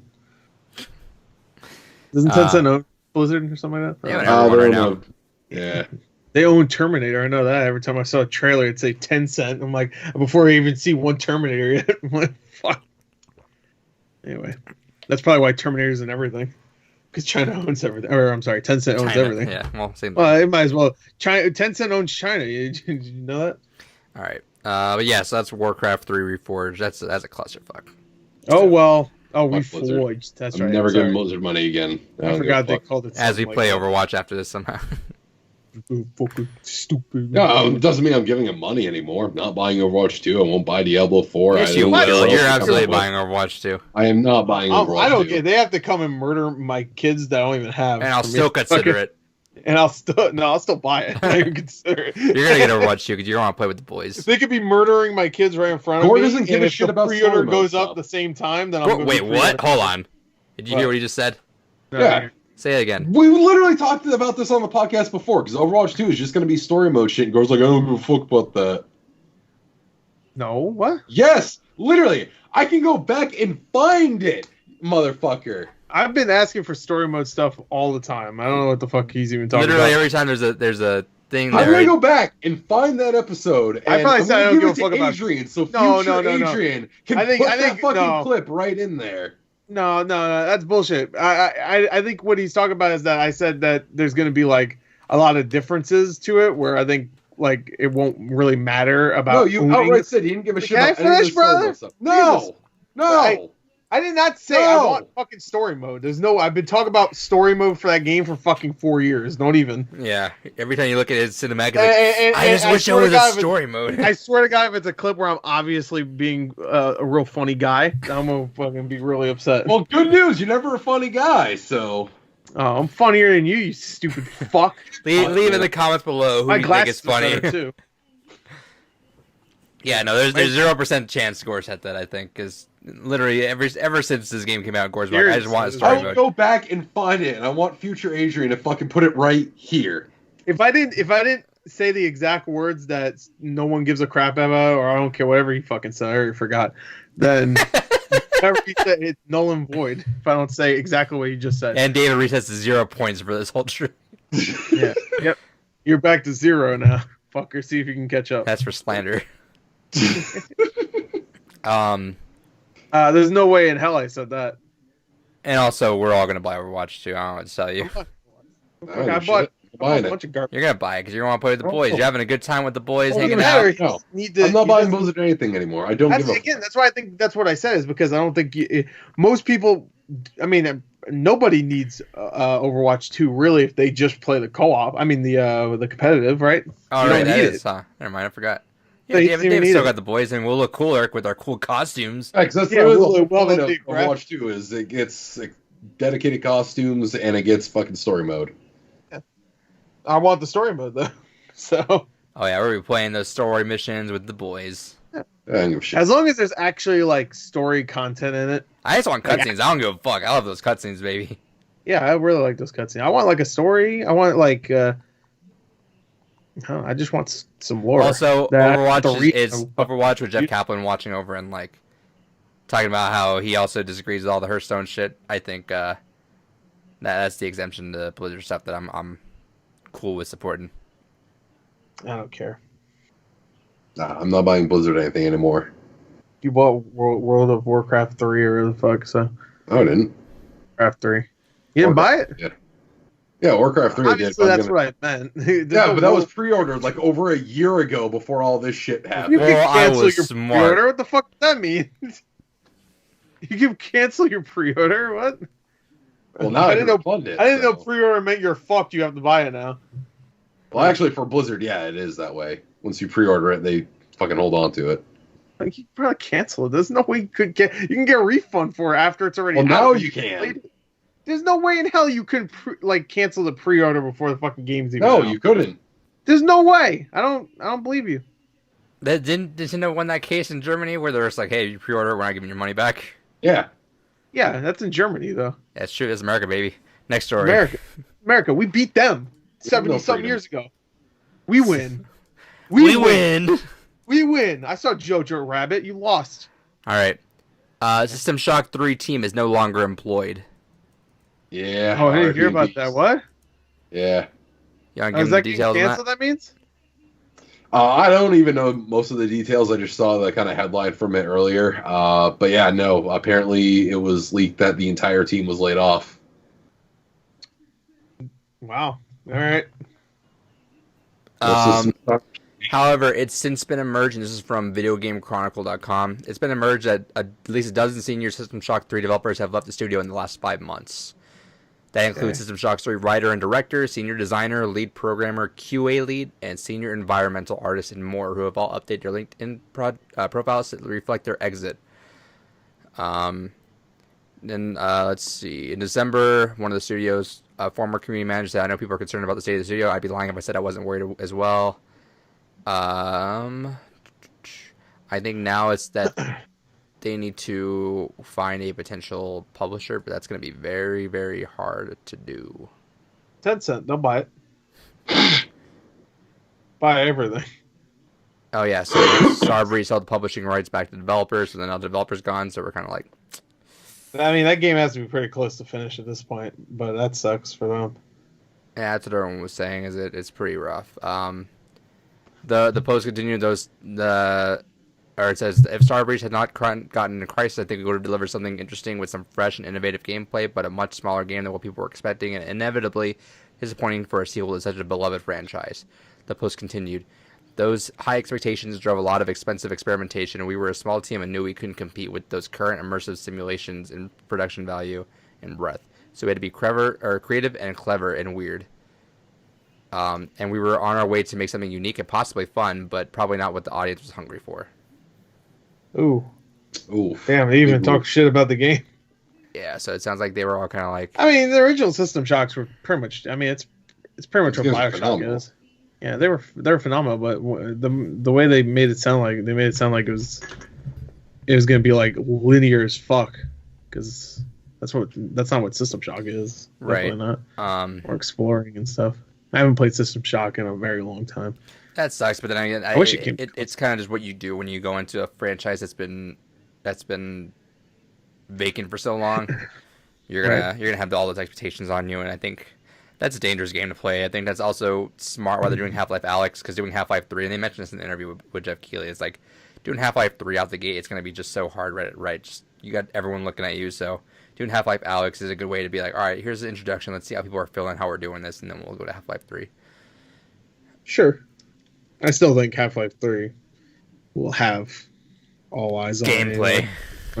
Well, I think it will have at least one gun. One, maybe two. All right, next story. And there will be a head crab, at least 4. One thing I want to say, though, isn't the System Shock 1 remake still getting made? And I think that's a different team, though, because that was like a... I think it was a different team, right? I'm not sure about that. Because I think that was Kickstarted. I could be wrong. I think it was Kickstarted. It was, yeah. I would like to know what's going on with that, because I don't think I've heard about anything about that in at least a couple years. Because we just got gameplay for System Shock 3 last year. Unless that was the remake. I don't know. I don't follow with System Shock remake just got gameplay a couple months ago, actually. Never mind. Anyway. Take that back. I take it back. I didn't see it. Didn't know. Didn't see. Didn't know. Didn't know. Next story. This one's the one that Gore might be okay with. By the way, actually, let's wait. Just I'm gonna cut you off real quick. Shut up. Don't ever talk again. In jam. No. What? Nightcrawler. Nightcrawler. What'd you call me? No, I said shut up and jam. Night Dive. Is that the guys that got shut down? Is that their name? If so, they're also making the System Shock remake. Other side. Oh, okay, all right. So it's a different team. That's what I thought, because I didn't know if they had anything to do with each other. So, but all right. Yeah. Next story is Atlas survey about games on Switch, quote unquote, exceeds expectations. So yeah, go figure. I wonder what game put all these games on there. Yeah, I wonder what game has the most, hype, I guess, about getting a Switch version. There was that story. What was it, like a week? No, maybe like 2 weeks ago, where EA is like, yeah, we just don't know if we have any interest in putting stuff on Switch still. And every other company is like, no, fuck it, let's put our things on there because they sell better on there. I think it's because every time they put things on Switch, it sucks ass. It's all the sports games and they're half-assed. Now I've always said but that's their big games. But they're half-assed. Like what was it? Like remember FIFA? I remember was FIFA on Wii U, I think. or something. It might even been on It was I don't FIFA know. on Switch. Was it on Switch where it just like It was the last year's one was fucking garbage. I heard. Dude. It was like it had like a 40 on Metacritic. I was like, Jesus. I've always said this is if they put like an increased focus on their games, some of that shit would have been so cool.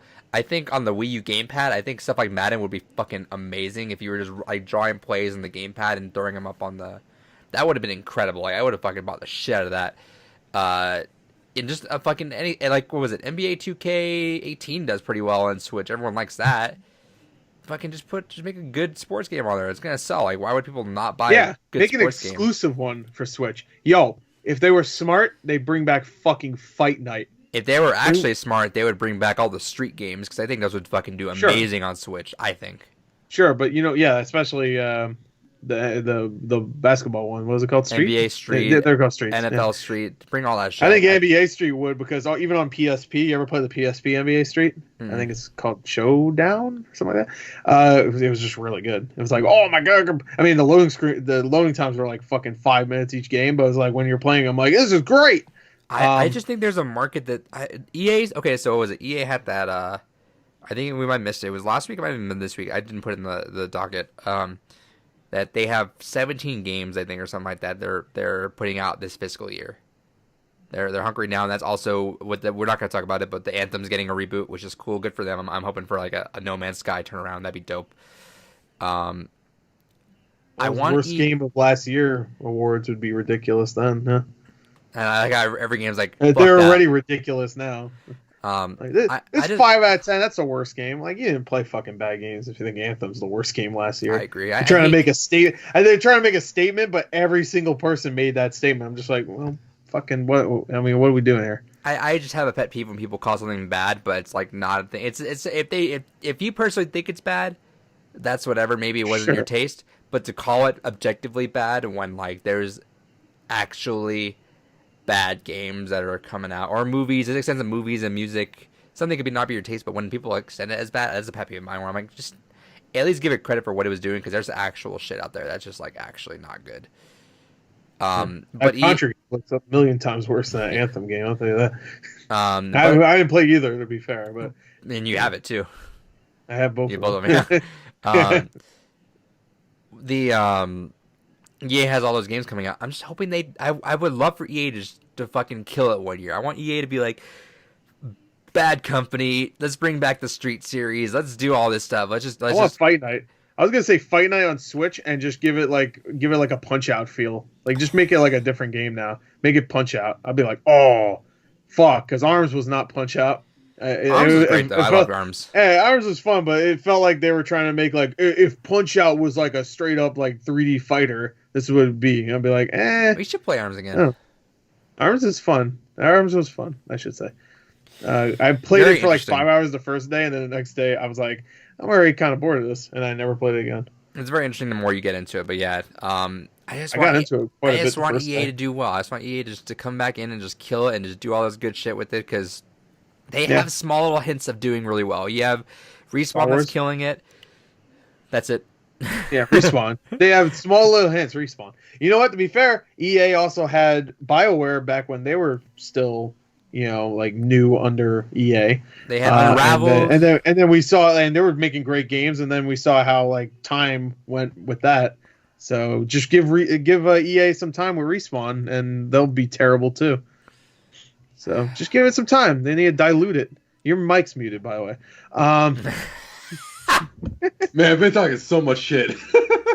I see you talk. You're moving your mouth, but that was when like Adrian was talking, so I was just assuming you were getting cut off. No, it's just oh man, like there's so many just good things that EA has. They also got the story today that they're giving Need for Speed completely to Criterion. And I'm like, stop it. Just give us Burnout. Everyone wants Burnout. Maybe that's what they'll do. Give us a fucking closed circuit Burnout. Like, and the reason, and it makes sense now that I think about it, why they made them do Paradise Remastered. Because EA, and I don't know why, every racing, and maybe it's because they just sell well, or maybe that's just the times, every racing game wants to be open world. Forza, Need for Speed. Need for Speed was open world for a little while, to be fair.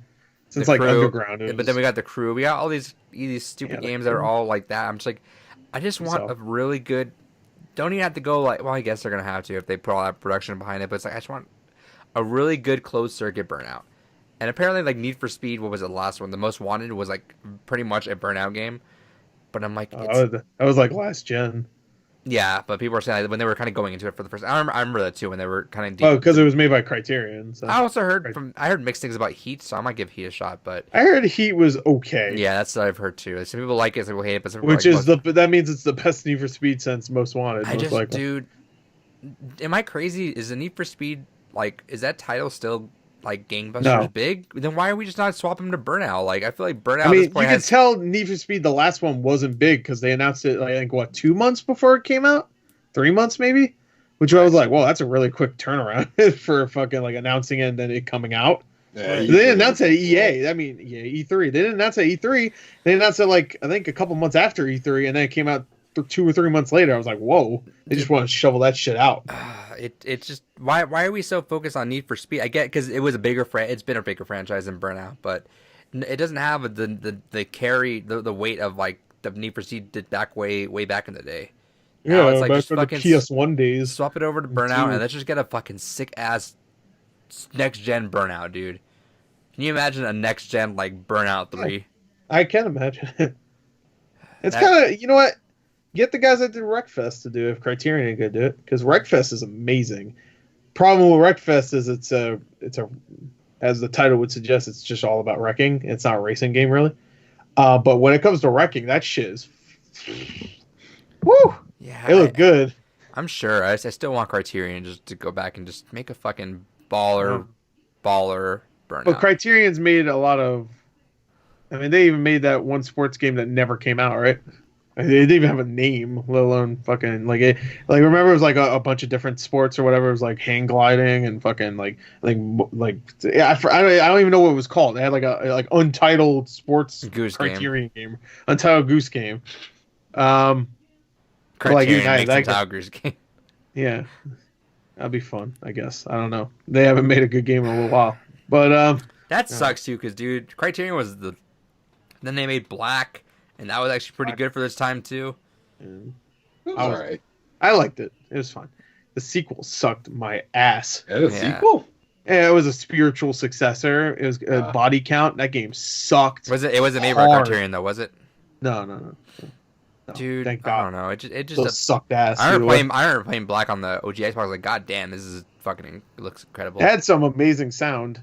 I'll say that. That game has, like, the gun sounds were really nice. I just get sad thinking about because, dude, Burnout's like one of my favorite franchises, and I was like so excited to hear a remaster, but then it was Paradise, and I'm like, I like Paradise, I'll take whatever I can get at this point, but Paradise is not the route I want. Go to Revenge. I love Revenge too, so fuck, go to Revenge. Great.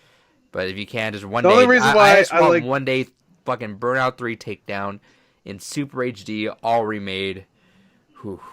I'd take if they just made Need for Speed and just like call it Need for Speed Burnout, and it's just a Burnout game. Oh, that's incredible. That's a good fucking subtitle. That's a good crossover. Yeah, Need for Speed. That'd be Burnout. Great. Just fucking do that then. If you can't, if for some reason you want to make a Burnout game because you really want the Need for Speed name, because you think that has a bigger. Fuck it, Need for Speed and Burnout. Fuck it, that's the full title. That's Need for Speed Burnout card. I wonder if they thought about that because I'm like, just do that. Speed Burnout? Now I'm all for that. Yeah, and then do a sequel, and then Need for Speed Burnout, and then just make that the thing just from now on. And then make it open world, and fuck it all up, and then we're back at fucking point A again. I mean, point. Every like aside from simulation racers, everyone's afraid to do closed circuit racing, but I'm like, just do it. Wreckfest is good. It's not a racing game, but it's a closed off thing, and that did very well. I mean, it took a long fucking time for it to get made. I remember Mayhem 3D, and I think that game doesn't have racing, I should say, but the only thing I play. Whenever I play is the wreck part. Remember Mayhem 3D? Oh yeah, that fucking with the black and white racer thing. I like that one. It comes with 3D glasses. That was a lot of fun, actually. I had a lot of fun with that game. Yeah. I got that to review. Was it cel shaded also? I think so. Yeah. That was just black and white. No, it was cel shading. It had like a Mad World look to it. If I Mad World, correctly. Yeah, that was one of my Final Smash reviews. I actually had a lot of fun with that. I didn't know I was getting that. That was one of those really obscure games, but I got that. I was like, God damn, it's actually a lot of fun. I like it. Do that. Need for Speed. Do that. Need for Speed Mayhem. Yeah, these all sound like good subtitles for it too. Yeah. Call of Duty. But yeah, so Atlas. If you want to sell, call it Burnout Call of Duty. Yeah, make it like the last call it Metal Burnout game we Fortnite. did. Remember that Fortnite. Remember that one EA where they did a crossover level with PGA and Battlefield where they had one of the levels on the Battlefield. Oh yeah. I do remember that. Yeah, that was I fun. remember seeing a trailer for that where it was just like you see like whoever it was. It was Tiger Woods golfy, and then you go to or- like broken battleships everywhere. Yeah, that was fun. I remember that. Crossover more EA and then do good finally. Yeah. Also, Atlas EA Port- has done a good job recently of fixing their shit. So, like Battlefront 2, I heard is great now. The new Star Wars game is good. Apex Legends is great. I mean, that was how's broken, Battlefield obviously. sounding right now? I heard Battlefield. Oh, Battlefield, I heard is really good now. Like, Yeah, I I would love Battlefield 5 wasn't bad. It was just that it didn't have any content in it. Do you want wanna- problem. So do you now wanna go- after like a year and a half, it has content. Is Battlefield installed for you? Yeah. You want to play it I've sometime? been and Battlefront is installed, both of them. You want to play Battlefield sometime? Sure. Let's do that soon. Yeah. Also, Atlas, pour all your shit. We'll buy it. Fuck it. Oh yeah. Atlas. Yeah, Alice went ahead, put out a survey, and they're like, "Hey guys, would you want like our older Shin Megami Tensei games on Switch?" And the response was so overwhelming, they closed the poll 2 days early. And they're like, "Oh, I guess you guys would buy it. All right." Shit. Dude, I don't understand how some people are just. And I get that the internet's an echo chamber. It's like that. Sometimes you get a lot of shit that you just don't know. Like I understand why 14101 did that because only like 50,000 people bought that game. So it's like I can understand that those 50,000 people would want a port. So maybe Platinum was like, we don't know, we want to do this. But like Persona and then on Switch with Joker, it's like I feel like this is the most fucking blatant. Just do your shit. Like just do it. Whatever Sony's paying you, break the contract and go make a fucking $1 billion more on Switch right now. Fuck it. I don't get And it. especially where there's so many games that are just kind of lost to time in the sense of just they've never really done remasters aside from Persona 3, 4, and now 5. God, can you So if they imagine just a went full remaster? Like actually, not just like update, but like, I'm talking like remastered of 3 and 4 and 5, like That'd be all together cool. in a bundle. Sell it for $500. Fuck it. Yeah. I mean, I'd be more excited for the fucking PS2 era ones of fucking Nocturne and Devil Summers, but Oh, goddamn. that- And Digital Devil Saga. I 3 and 4 fucking were kill. also. 3 and 4 were PS2 No, era. I don't care about those. Yeah. What the Uh, fuck? Yeah, those were PS2 games, fucker. Doesn't happen. No. Don't They were shush a me, I'm PSP here. game and they were a Can't PSP get rid game. of me. I want your fucking nightmares, bro. I thought you were gonna say I want your kids. I'm gonna eat your kids in their sleep because I'm the devil nightmare. They I don't know have any. that. Well, I can afford all this stupid shit. Yeah, fucking broken headset, a blender, A blender trash is filled up. some dumb sheep character, a poster you got from Wish.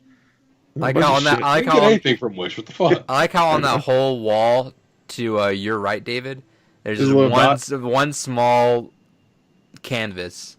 Oh, Yeah, okay. it's, I thought you were talking about the abstract little painting. dot on the. It's like, is that on my? That's my own. Never mind. It's on my computer screen. No, I just like how there's Yeah, just it's on one my computer screen. small canvas. It's in the middle, like not even placed like appropriately or well, or just it's just in the middle. It's oh god, what are you doing? Yeah, it's just a little abstract painting I have that I thought was kind of Yeah, why is it so high up too? That looks weird. Because Maybe, like, in more in the middle or something, or- Well, no, because I have my workbench for my soldering and stuff there, so it's just kind of like a neat little thing to look at while I'm soldering. Why don't you put it behind you? Like why exactly. why don't behind you solder outside like a normal human? I don't own land. I own a tree. Oh, land. You're in You a see my house. house. I don't have land. Or Wait, where's the tree? Behind You the don't house. Land. Was it in concrete? What the Well, fuck? no, it's just the way that my property line works is that basically there's like a tree that is on my property, but I don't actually own like the land in Do you have between a me and garage? the neighbor. no, he No. doesn't. Do you have anything else? No, I have my house in a tree. A parking lot? Anything? No. Not parking lot. You know what I mean? I like how No, I your would- your I podcast literally have my recording house group in a is also tree. your solderer. Do you have a bathroom? Yeah, that's two of those. Yeah, that's in the back right there Hey, next to the go use solder one bench. for your soldering and one Yeah. for your shitting. There you go. Yeah, no, his bathroom's next to a solder bench. You just can't tell right now. Oh, that's it. The toilet bowl's right below. Oh, This is God. His bathroom. All His right. game room's his bathroom. That makes sense. His game room is his bathroom. Oh, he's thinking solder in your bedroom. That's what I just realized. Yeah. Yeah. Yeah, why not? Yeah, I gotta catch one of the pillows on fire. Good Well, shit. hold I on. literally have like this giant L desk that extends to another desk that connects to it that extends to my Yeah, hold on. I don't. gaming Hold that all my on. consoles are It's on. taken me almost a full year of recording. What is this setup you have? So What do you mean? what is the?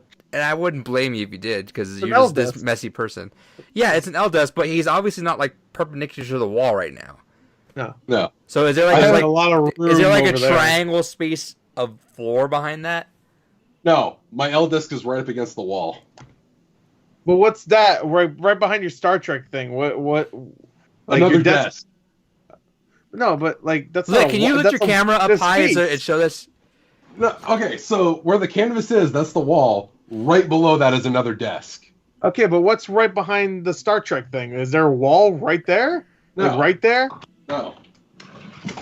It's just more desks. Oh, I think I see. It's always fucked with me the way it looks. Yeah, literally, my L desk then goes to another desk. So that's And not. this is all against the wall. Doesn't it look like there's more space in between his desk The and way the I wall thought there? was like, yeah, because it looks like you can, like, it looks like there's space behind, like, right. Yes, Is that your printer right there, or your modem right behind your modem? What is that This right is there? my modem. Okay, it looks like there's like a bunch of space back there because it does not look perpendicular to the wall right now. Yeah, no, it's right against the wall, basically. It's very good. It's like a fucking. It's like a optical illusion. It looks like there's like. This is like Well, echo part chrome of the shit. problem is that in my room, the floor is slanted slightly. So it's against the wall, but there's a slight tilt inwards towards the center of the room. Can you lift your So- camera up and just because this is fucking with me? I'm having a bad time right don't unplug anything though. now. Oh god, you need to clean, brother. Oh, what the fuck? Hey, I should not have. We need to cut this part out. No, why you mean cut it out? What? Some dirty cum rags. Who cares? This Who still hasn't seen those before? this still fucks with me like how this looks, but all right. Yeah, it makes more sense now. I guess. Oh, you know the what? wall With this perspective, it's a little bit better now. No, it Yeah. still isn't. It's what the fuck? It's a little bit better because you can see more. I of the, swear you can see your his wall bed like now. comes out this way somehow. You can see his bed now, which is fucking with me a little bit less. Because before it just looked like there was like a half of Oh, yeah. room. David, you need to clean your fucking room. I was in the don't- process of that. Guys, Then I Mom, got sick and I leave me alone. stopped. Also, put your camera back where it was, because no, I'm not, because you're getting cut off at that point. All right. Sure. All It's right, fine. whatever. It works. All right. You can see the trash can still. So Well, I that's still need to buy more shelving space. Stop 'cause buying part of stuff why and I have- clean. good. I need Well, no, to that's buy why I need more. to clean it because like all the I mean, stuff I that's keep on there buying is more stuff I don't stuff, have but- shelves to put on. Hey, just I keep buying more stuff, but I don't have shit on the ground really. So. I mean, I do, but it's like not trash. So it's not soda cans or what the fuck you have there. I only have 2 Coke Zero cans are on the floor. Yeah, only 2. Why is there any on the floor to begin with? Because I'm the kind of person that I just kind of live sedentary, and then I just throw shit around me, and then I clean up when I get to it. You don't need a girlfriend. I You don't, solder you, next to my bed and I throw cans. Or you don't need a girlfriend. You need a mom. or both. If you're into that shit. All right. Well, next story. I don't know. All right. Shout out to Atlas. Shouts to David's dirty ground. And we were talking about this prior to the podcast. I don't even really talk about it too much because it's not too huge. But I guess the ramifications are is Jeff Keighley skipping E3 for the first time in 25 years. We never really followed what Jeff Keighley did at E3, but I think this says more about what the show Just like is interviews becoming. and stuff. Like I think Rocco was on one of them for Mega 64. Obviously, he was playing a character. Right. Uh, I think this is more about the ramifications, like what is happening with E3 and what that yeah, is. but we already knew they're going more towards a like they'll have more events, have more of I have a a feeling. show. Yes, and I have a feeling Jeff Keighley's trying to do his own thing now with all that stuff. It makes sense because the Game Awards are pretty much what E3 is, but condensed into one show. he had his own thing too. I Not think- for E3, but he had his own thing for what was it? What was it for like September or something like that? Didn't he Yes. have like a live thing Something that we like watched? that. I was mentioning something like that. I forget what it was, but that's something that I think he's just gonna pursue that. And I think at this point now, if you want to snipe E3 out of something, do it because not a lot of people are happy with that. Yeah, that's why Limited Run already announced when their conference is going to happen. Not Which like it really is- matters. It's not really a conference, but it was Gamescom opening night. That's what it was. Right, and he's doing that again too. Yeah, which is good because it wasn't great last time, but I liked it. Um. It was fine for what it was. All right. Next story. All right. This you go. one's for Gore. All right for me. Let's see, make the timestamp of this. New projects from Concerned Ape. Yeah, I saw. Working on new Stardew Valley related titles. Yeah, new Stardew Valley. You didn't say that first. You just said Yeah.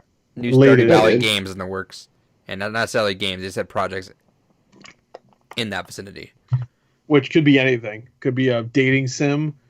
No, I literally have it right here. New Stardew Valley games in the works. Yeah, Yeah, but games they said related. projects.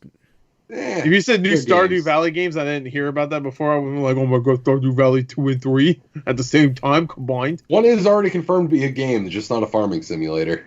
Yeah, that's what I'm saying. But if you said related, then it makes me think, oh, okay, so it's not going to be a farming sim. But you just said Stardew Valley games. I hate you.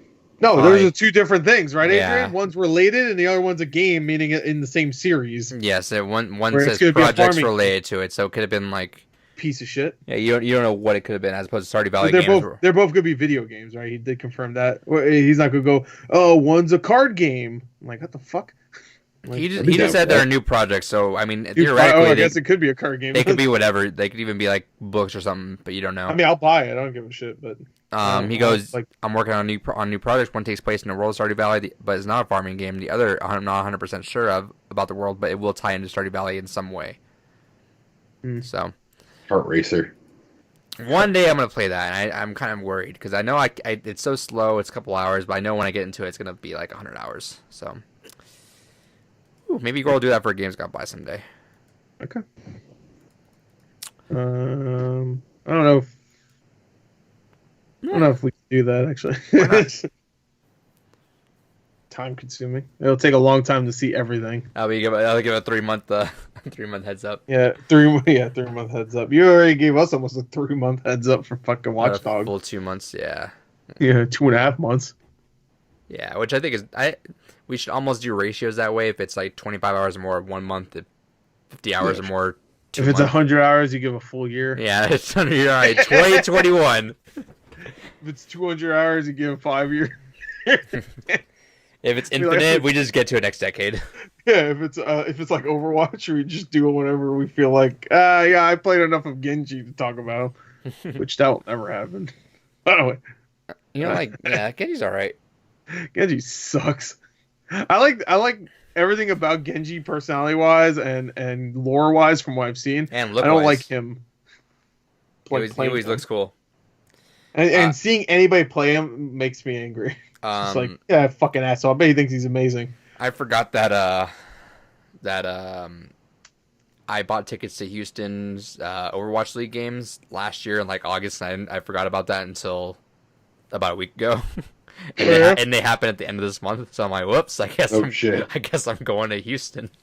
Guess I'm going to Houston. Yeah, so I had to take time off work. I'm like, hey, I forgot I booked tickets, so I gotta kind of dip for a couple days.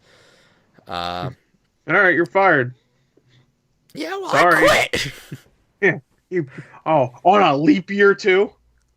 Yeah, I'm taking that extra day off. On 29th. No, yeah, actually, it works out that way though too. So whatever. But Yeah. Fuck you. This day doesn't even exist next year. I I like that. I want to go, but it's like also I don't because I'm like I was not prepared for a 13-hour drive this month. Dude, if you do something horrible that day, they can't even do a 1 year anniversary for whatever you did next year because there's no 29th. What the fuck? But are they that gonna fourth year, they're gonna fuck. do? Were they gonna say March 1st? That doesn't. It's not the same day.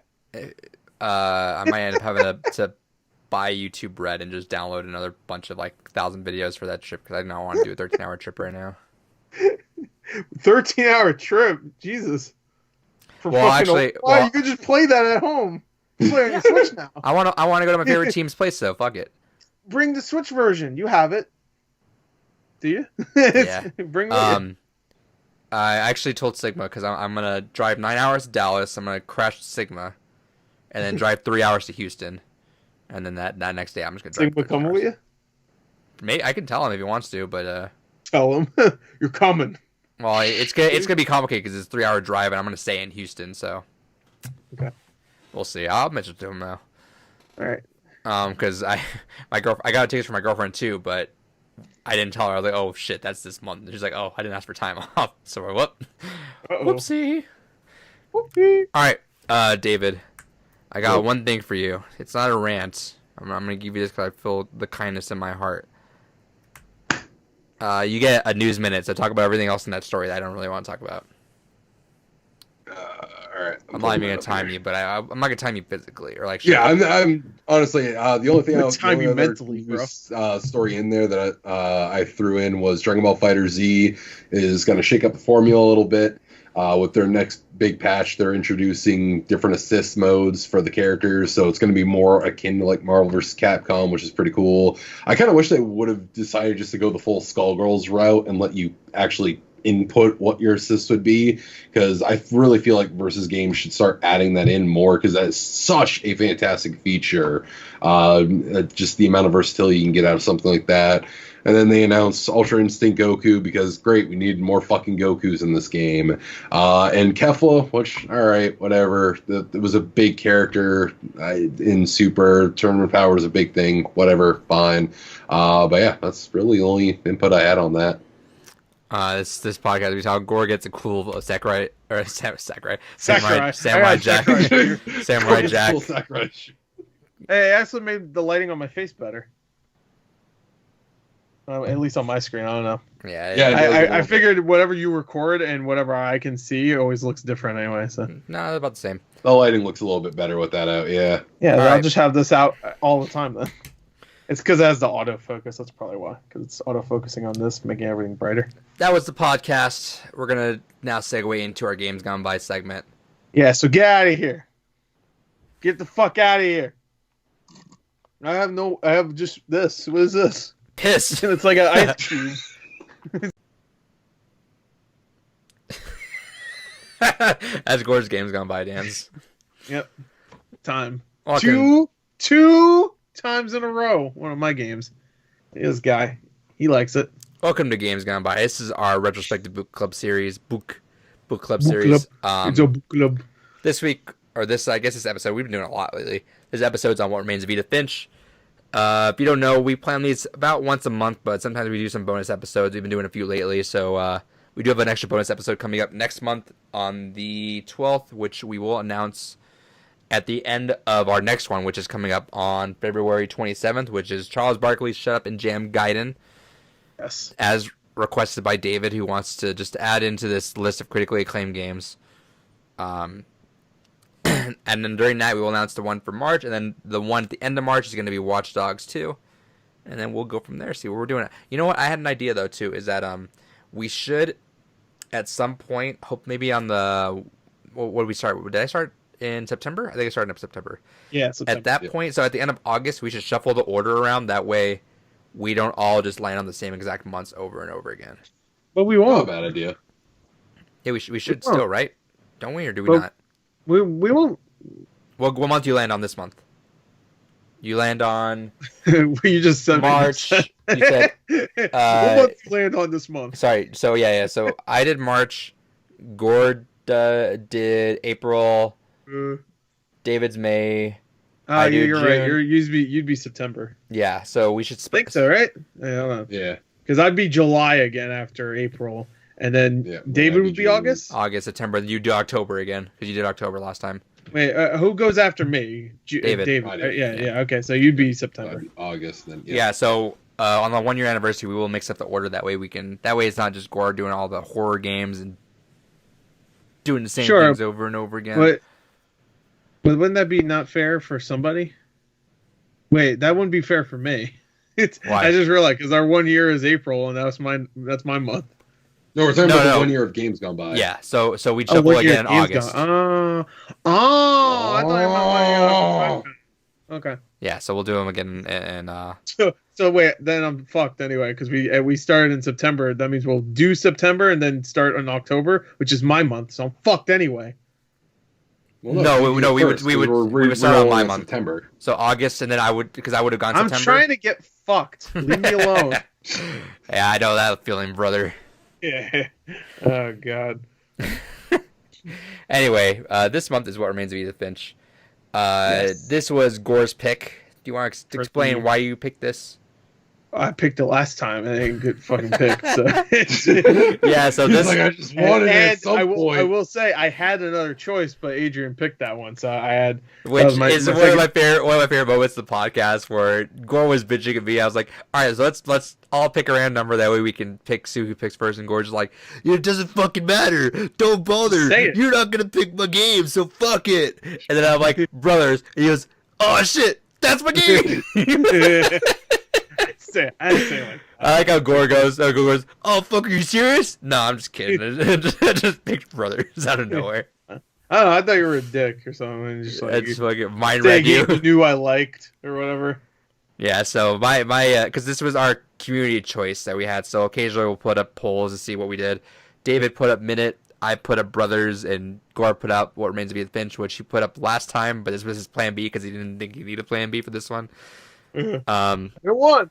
and it won. Look at So that Gore got shit. what he wanted. David did not Oh, want to yeah. do this, but we finally got him to do it. Yeah, he had an hour and a half to spare. I don't want to hear shit. So you know, and going back to me knowing David a while, I remember he detested these kind of games for sure before. I mean, I'm sure he hates it, so we'll talk about that. But he specifically detested these games because he used to go off an hour to dollar ratio on games. He was stern on. He was like, if this game is not $1 per hour that I spend, I will hate this game. That's stupid. Which eventually he's great. Well, because that was the biggest. That's just an easy way for my mind to be like, yeah, I got my money's worth. That I get Mine's at least an stupid. hour of content per dollar. But obviously he's leaned back a bit on that, and he's not as critical of that because check out our inside playthrough. That wasn't too bad. That game was gorgeous. Yeah. So so because David hates it, he's gonna get critical on it. Me and Gore are gonna kind of talk about it for a little bit and see what we felt like. I played this a long time ago. I kind of just skimmed through it on YouTube, so I'm gonna get refreshed on a lot of things that you guys were saying still. I loved it when it came out, or I played it a little bit after it came out, but I ended up playing on whim, and I fucking loved it. I thought it was an awesome walking simulator, but I loved the way it was produced. I love short stories in general. Short stories are one of my favorite pieces of fiction or genres in general. I love the way it did this, where it was like every little bit was a short story that you kind of just built on, and just kind of all pieced together at the end. Yep. But Gore, what did you get out of this right out of the bat? Oh well, first of all, I was getting Gone Home vibes immediately. Yeah. Because a house by yourself, dark, walking in. I mean, the only thing that like set me at ease is that there's a constant narration from the main character Edith. Mm-hmm. But besides that, it's just like the entire game is just like this weird house that immediately you see it in the distance, and you're just like, that's like some weird like Lemony Snicket shit. I did like the walk up to it. I felt like that kind of put things into perspective, because you start on the ship, right? Am I wrong? Yeah, Yeah, you you do, start on the ship. but there's You start on the ship. If I'm getting, because I skimmed around there. You start on the ship, Yeah. and then you kind of walk into the house, which I feel like is not really a thing a lot of the walking simulators do. When you're like Gone Home, you were just like at the front door, walk in. This I kind of like because the house is huge. Like the house is like vast, and the way you kind of navigate around is pretty cool. But I like getting the kind of perspective of walking through the forest, everything's kind of burdened. You kind of look up and see this giant thing, and you're like, all right, let's get to exploring. Yep. And there's, like I said, this constant narration from your character. We don't know exactly what's going on. Like, I mean, we got a good idea. This house is like her family house, and she hasn't been here in a very long time. And her mother just passed away. She got a key. She needs to know what it opens. And along the way through this house, she finds different. It's very much like Gone Home, actually. I think Gone Home, Gone Home came out way before this.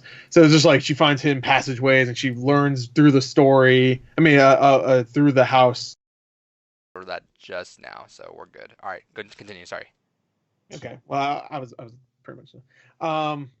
Yeah. So yeah, I really wanted to play it because I really like stories that are, walking simulators. But I love just and really quick interactive bites. stories. Really quick bites of just story. Like sometimes, Yeah. especially in the middle of when like we've been doing these big games, playing God of War. I got done with Red Dead last month, so just like kind of just pacing into something small. That's why I've been super into. If you're watching this separately, on the podcast earlier that we did. I've been playing a lot of iOS games because it's been nice to kind of dip into something smaller, just because it's hard to balance a bunch of just big games on big games on big games, especially when you have a backlog. So it's nice to kind of get like a little story beat, dip into a story for a little bit, an hour and a half. How long do you spend on Encore? About 2 hours, I'd say. You Yeah, pretty I much put did in everything. about 2 hours as well to And that, 100% it. yeah, and that's like 100% Yeah. too. So I'm almost at 100%. I just need to restart one story nice. and do that one. But besides that, yeah. Let's hear from David. So I'm not gonna go into my full thoughts yet, because I don't want people to come into this with the jaded perspective that I have. But I was not looking forward to this. I hate walking simulators. I don't really care. Why for do you it. not like them? It's one of that. It's the kind of disconnect in my brain that it's like when I want to play a game, even if it has a good story, I want to play a game. Okay, what was your game of the year last year? House in Fata Morgana, which is a visual novel. Which how many Yeah, times? no, Did you, how exception ma- to so the how rule, many novel. times did you? How many There's hours an did you put in exception there? when there's anime characters in it. It's okay. See, I just want to point that out. I'm not even trying to pick on you too hard, but that No, it's fair. that It's mindset legitimate. is funny because like House of Fata Morgana was like what 40 some hours, and you just say yeah I played like 6 times in that game. I played. Yeah, but no, there's exceptions to the rule. Although I will say, visual novel is something that I am starting to kind of, like I've talked about in earlier podcasts, I'm starting to kind of be less that way a little bit. I think Valhalla is what really kind of kicked that off, because Doki Doki I liked because it had that metafictional layer to it, and it was this really fucking dark story, which is all up in my vibes and jams. And then after playing Valhalla, I was like, all right, that was kind of a cool, relaxing experience, whatever. So that kind of started me descending to loosening up on that a little bit. Still not a big fan of visual novels, but I'm more open to at least trying it. And that's kind of why I was looking forward to, on some capacity, this, in the sense of it's getting me out of my comfort zone. I will say my first few bits of the game was exactly why I hate visual novels.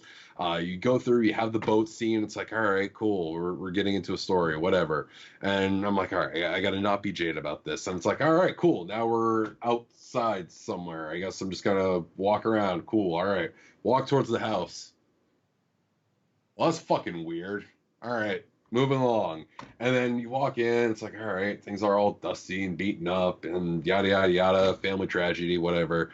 Look at the thing, and it's like, oh, I was never allowed to go in the basement. Oh, I was never allowed to touch that fucking music box next to the basement. I can't imagine why. It's like, well, probably because the fucking key to the basement's in there, I'm going to guess. Moving along, it's like, I really was just not in the mood for it. Have when you the played game was Gone starting Home, out. David? Huh? Have you played Gone Home? No, I have not. Okay. I know some walking simulators you'll for sure not like. I know you're not gonna like what's the oh, I just had it tip of my tongue. What's the one that I kind of started all these? Dear Esther? Yeah, you're gonna hate Dear I Esther. fucking hated Dear Esther. Yeah, he played Dear absolutely. Esther. You mentioned that before. Yeah, Yeah, Dear Esther, 'cause that is strictly ugh. walking and narration. And even me, who I like those a lot, Dear Esther didn't really resonate too much with me. It had some cool moments, but I think Yeah, there's no, better ones. I Dear am Esther and Proteus, I absolutely despised. Proteus, dude. I've never told this story. It's at least on the podcast. I know I didn't. What was it? It was I think New Year's someday, or it might have been like somewhere around there. I was like sick as all hell. Like I was just up, and I woke up like when times when you get sick, you just wake up at 4 o'clock in the morning, you just cannot sleep. I woke up and I was like, all right, I need to do something. And I bumped up the PS4, and I was like, all right, I'll just play a game. And Proteus popped up, and I'm like, oh, I think that's short, right? I played Proteus, and I played Proteus in like a fever dream, where it was like that 4 a.m. I had a fever, and I was just living that life there for like another hour and a half. I beat that game. I couldn't tell you a goddamn thing about it, but I know I had a good time because I was just like living. That was just I don't know what it was trippy. It was weird. I love the art style of it, but I couldn't tell you a goddamn thing about it. Um, Never even played it. I'm It's gonna pretentious as fuck. I've seen. I I've will seen give you a heads up. Eventually, on Games Gone By, we will do one walking simulator that resonates so much to me that it's like, it's not gonna be gameplay. I think Gore knows what game it is. Halo There's 2. yeah, Halo 2. Do you know what really game? good, you Don't only say walk it. in it. Don't say it. Do you know what game I'm talking about though? Halo 3. Yeah, that game was a walking simulator with how fucking slow it I was. think I know. There's one game which was one of my game of the years. Fucking loved every second of it. That was a game where I beat that, and it's for fucking days and days and days. I didn't play anything else. I was just thinking about that game. That will be a game's gone by. It is less gameplay than this, I think, but it's a lot more adaptive to what it is. You're gonna loathe the idea of it, but open-minded, and I think you're gonna actually like it. And that's gonna you'll see where I am because you and I kind of aligned in like the same sort of like tones and what we like. Yeah. You're gonna like this one a lot. I feel like it's got a deeper story. It's got a really cool idea of how it proceeds on it, and it just fucking gut punches you. I promise I will try to go into everything as open-minded as I can be. It doesn't mean my jadedness won't immediately kick in like it did in the case of this game here, but I will give everything an earnest try. Yeah. If it's the game I'm thinking of, I didn't know you played it. Type it to me on Facebook. Let me see. I'm curious if you know what it is. HALO. 4. If you're really good at the walking simulator, never fired that gun once. Is it, what game had that where you just besides Undertale obviously, but like what? No, I know which one it is. I think. Here, I'll just put that. Let's see. Let me see if a little Gore knows exactly what. Little gore. Is it that one? No, actually, I've not played that one. Oh, is it? I think I know another one, except I can't remember the title. Yeah, Doom. Yeah, do you want me to tell you? Sure. Because you'll know exactly what it is. And I'm not sure. I think I know it. Yeah. Okay. Have you played that one? That's not the one I was thinking of, but I do remember. Have you played it? About that? No, but to be fair, you did have it as a thing before. Okay, so let's not talk about it. But I will say it will be for sure one of mine coming up. I don't know when, probably during the holidays if we have too much stuff, maybe during a bonus episode because I think we could fit some of the smaller ones in there. We'll see. Depends on how everything goes. But yeah, I think this one was a weird one because I know was one of your parts of it was one of your parts of it that it was a little bit too pretentious?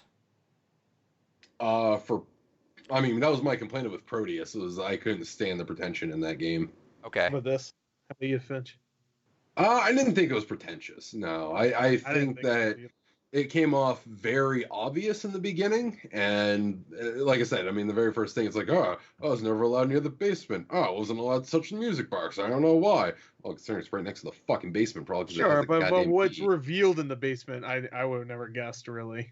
Like, I get that. I didn't guess that at all. There's no way in hell I would have ever guessed that. But also, she was a kid, too, so I was just like, I don't know. She's still technically a kid in this. And she's like, what, 17 in this game? When she says, but it didn't bother me, like, when she's, like, obviously narrating to us. It's just like, I never was allowed in there. Oh, that's weird. And she finds out there's some weird shit in there. Like, oh. And I feel like stuff like this you'll eventually come around to, even if you didn't like it, just because it's still among the walking simulators, one's more the critically acclaimed one, because it's kind of it's doing more than Dear Esther.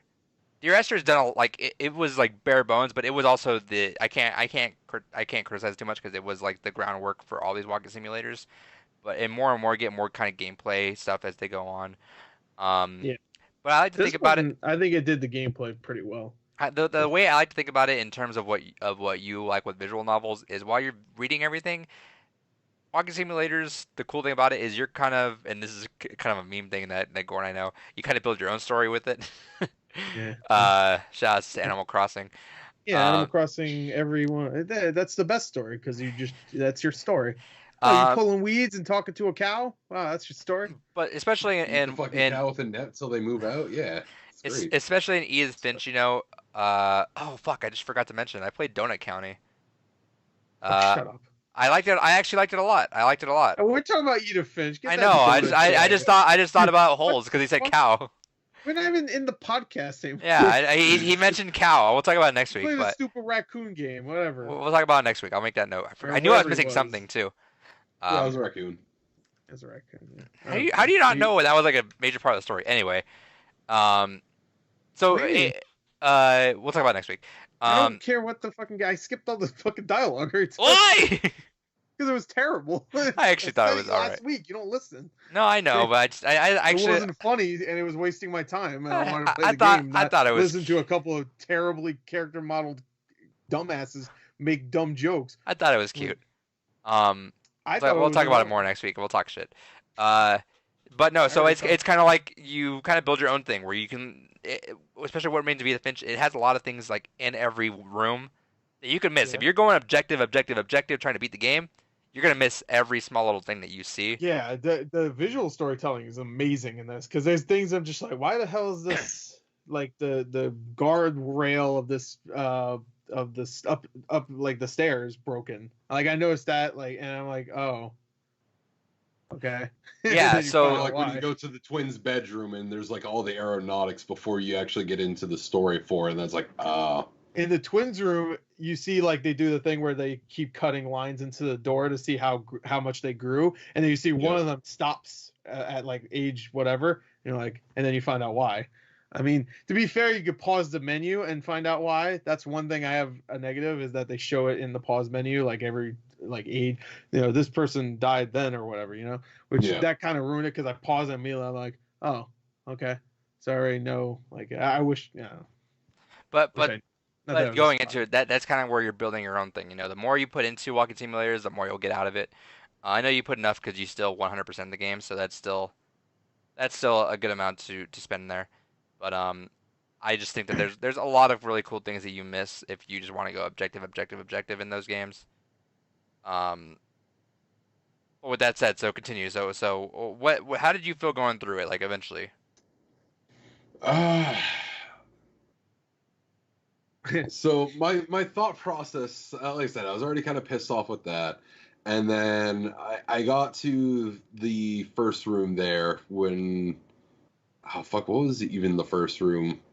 Was it the girl that had the eating problem Molly. there? Yeah, Molly. Yeah, Molly. The little girl. I went through that, and then I was like, okay, we're getting into some metaphor storytelling here. You're a fucking cat. You're a fucking thing. Girl had a hyperactive imagination. The owl part pissed me the fuck off for that achievement because catching the rabbits. That's the one I'm missing. Yeah, because I initially did this thing where it's like, all right, let me figure out my controls here, and then I figure out my controls. I'm like, okay, cool. And I'll go swoop in. It's like perfect. Did it 2 in a row. Oh, like as in the first time I do it. Period. It's a. But yeah, no. So after that, I was like, all right, whatever. That's sad. And then moved on to the next one, which, if I remember correctly, the next one after that then was the horror girl. Was it? Or was it the twins after that? No, I think you're right. I think it was the horror girl. I think.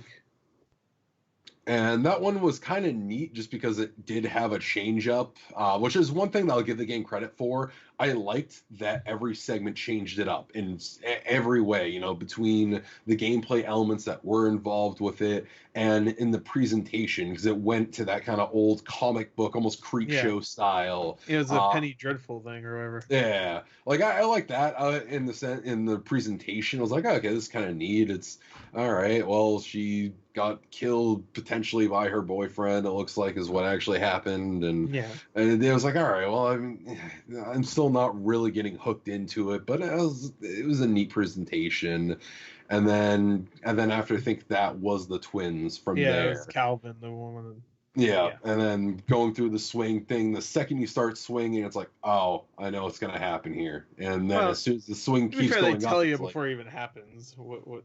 I don't think he really wanted to go around the tree branch, and while you're doing it, they say, that's this is the time he said he's going to do it, and then he starts doing it. It's they mentioned it supposed after to be a you start surprise. to peek over it. Yeah. It wasn't supposed to be a surprise, I don't think. I mean, all these characters are dead. It's not. Well, you see them on the obviously street, say you meet on a cliff, except one. But the point is, it's like it didn't have like any of the build up, like the one with the two before. There was like some kind of build up and momentum going to what ultimately happened to them. Whereas this one was just kind of immediately, I'm swinging. Oh, okay, you're going for a ride. Got it. I think it was more emotional because you have the little brother Sam. Or older brother, I think, actually. The older brother, Yeah, it just like he was like, yep, he wasn't gonna let anybody tell him he wasn't gonna do it. Like he's not gonna be afraid anymore after what's his name died and whatever, and just when Barbara died. But yeah, so I'll let you guys get to it. But by this point, I still was just like, I guess there's some kind of neat visual elements to this, but. So let's go into a more happier note here with you guys, because I know this is more your jam. Less happy. The story's all tragic in general. Yeah, it's all tragic to the end where I'm just like, okay, she's the last. Talking she's for the people last that finish. had more enjoyment from it. There you go. I don't know about enjoyment either, but I think that's the wrong word, especially at the end. It's just like, oh, well, at least she's the last one. She can it's like, oh. It's a tragic. The entire thing is tragic, and this whole family is just like. At that point, I just changed my last name. Like, hopefully that'll be okay, because this whole family is just fucked. I do like that you can kind of catch the twist by looking down. Sure. It never really brings it up. Yeah, with the belly. Yeah. I guess it is a twist, but I still wasn't thinking about it. I was just like, okay, maybe she'll be like her mother, where her mother didn't die until she was older. I didn't think it was gonna be like. And then thinking about it, I was just like, she's probably gonna die during childbirth. And which that sequence was. It was just a cool story to glimpse into. Just it felt almost like in hindsight now thinking about like Hereditary. It felt like where it's just a family that just has just a bunch of fucked up things just happen to them. And it's like nothing ever works out for them, and it just sucks. And yeah, the whole story is based off the premise of Edith going back and just wondering, is this going to be my life? Is this where I'm going to? And her just kind of hoping not to, and you kind of hope that everything changes, but it doesn't really give you that resolution. You just kind of go with it. She it seems like the way she's writing it while she's going through it, you could tell she knows she's gonna die. Like, right, it's got that pending. At a certain point, she's just like, "I wish I could be there for you, but at least I'm writing this," which I thought was even more tragic. Like knowing these like separate characters is tragic, but just knowing she's the last one and then she dies, and then you realize what the title is actually saying when it says "What Remains of Edith Finch." Which I'll admit, I didn't fucking catch on to that until that scene happened. That's one of those moments where I'll catch on to something like the music box, but I won't get something as obvious as the title until it's like, oh. I didn't even think about like the first scene where you see the child with the cast on and he has the book. I didn't even think about that. I don't even know why. I looked at that. I was just like, I don't know. And then you realize it's a kid at the end. I was like, oh yeah. There was so much emotionally happening throughout the entire story, for me at least, that I forgot about the beginning scene where you're obviously not Edith. I love when any stories do that, where it's like gives you the ending, but it just engrosses you so much into the main story that you just completely forget about that. I think if a movie does something well, or if a game or anything does something well, if it's like, hey, here's the ending, all right, you're gonna forget about it now, and then that way it brings it all back. It's so good. One thing I want to commend it is the way they tell each of the stories, because the stories themselves are snippets, some of them lasting maybe 2 minutes, some of them lasting a little bit longer, obviously. It's like an hour and a half, 2 hour game. So there's a bunch of little stories that tell you about the timeline of this family and what happened, what bad things happened to each one. But I love the way they tell each of the stories. Some of them, they just use the in-game graphics, and some magical, like whimsical stuff happens, even though it ends in them dying. So it's like, oh, like we said with Molly, she turns into a cat trying to go after a bird because she's really hungry. And then she turns into a hawk. I mean, not a hawk, an owl. And then a shark. It's just like little things like that. The shark falling down the hill made me laugh, though, because it's just like it looked like something you see in, like, what's that one game that like the battle simulator thing, it's just simulator. It was kind of goofy. Goofy looking. I like the baby in the bath one. Yeah, that one's rough, because it's like a baby drowning in a tub, but they managed to make it. Everything was fun. Artful in here, which was. I don't know how they made that sequence fun. Just by what's going to happen, and you're playing it out. You have a part in it happening too. Well, it seems like we're getting to all these kind of comments here. Then let me kind of hop in with the rest of my thoughts real quick. Fuck it, that baby one was fucked. And that's like David's like, yeah, fucked up shit. Hell yeah. Well, no. So going through the rest of the stories just real quick. you had the great grandfather there, and they kind of explained the whole lineage of the family. It's like, whatever. You had the kid with the kite, Odin. and it's from Norway too, so that's perfect. That's like a Tom name in Norway. So, and then you had the kid with the kite, and it's like, oh, that's kind of unfortunate. And then the basement story is where I actually started to turn around on the game. Going through that and just kind of this recluse, sad, alone in the basement, afraid of the world. That's like, all right. That was maybe the briefest one because you don't really do much. What was the name of that one? Milton. You guys know about the Easter egg with that? Sorry, Walter. Oh, which one's Milton? Milton is the kid that disappears. You guys know the Easter egg with that? Yeah, Unfinished Swan, right? Because they made. David, did you know about that? No. So they made Unfinished Swan, and you see some of the art from Unfinished Swan in there, and they confirmed that that's canon, and that the actual character in Unfinished Swan is actually disappeared into the Unfinished Swan. And that's actually I don't know if I like that though, as like actual as Easter egg, that's fine. I like that, but as an actual like canonical ending for that character, I don't like that. This game has managed to stay. I mean, it's whimsical, sure, but it's telling stories, But to say that character really disappeared, went into a magical doorway, and now is in the Unfinished Swan world, I don't know. It kind of and I'm reading an article on it right now, and how it does kind of takes it into like a less realistic one, but it does also it's as the article saying like it confirms they have mystical elements that influence the lives. But I mean, like, I kind of I'm okay with that too, just because like the way every death was so whimsical, the way it was posted. I like the idea that like, hey, one of this actually is like, it really did happen this way. I don't know if I like that. I just like the idea that he just disappeared. Kids disappear all the time, sadly, but it's just like, and some of them aren't ever found again. It's just like I thought that was way more tragic than any of the other ones. Have you played Unfinished One? You don't know what actually happened. Huh? Have you played Unfinished One? No, I'm sure it's amazing. Well, I haven't either, but I might want to play it just now. I heard it was like one of those games that was like really hyped. Like, oh, it looks really good, and then it came out. I was just like, eh. It was like a 7. I heard. I kind of want to play it just with the context of this. I really want to play it with the context of this, like knowing that he's from this family. I don't know if he's the main character. He might be. I don't know. But as long as you get that idea with it. Yeah, but I that's the only one I don't like. I like the story. And he's not the protagonist, by the way.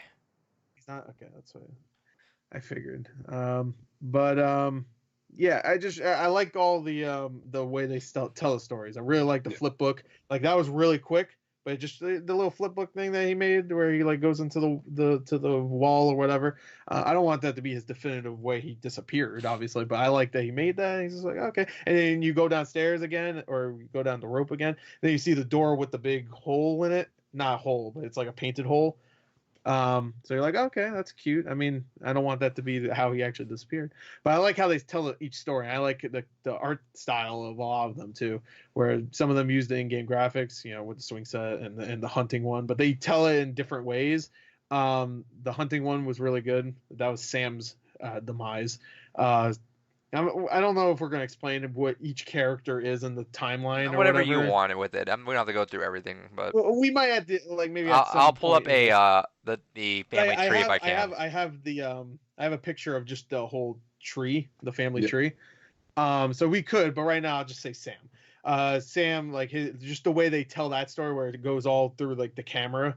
And whenever they take a snapshot, it goes to a different scene, or like that's when they pull the trigger or whatever and kill like the deer or whatever. I really like that. Of course, the creep show one we talked about, what's it called? Little comic thing or whatever. They show how Barbara died.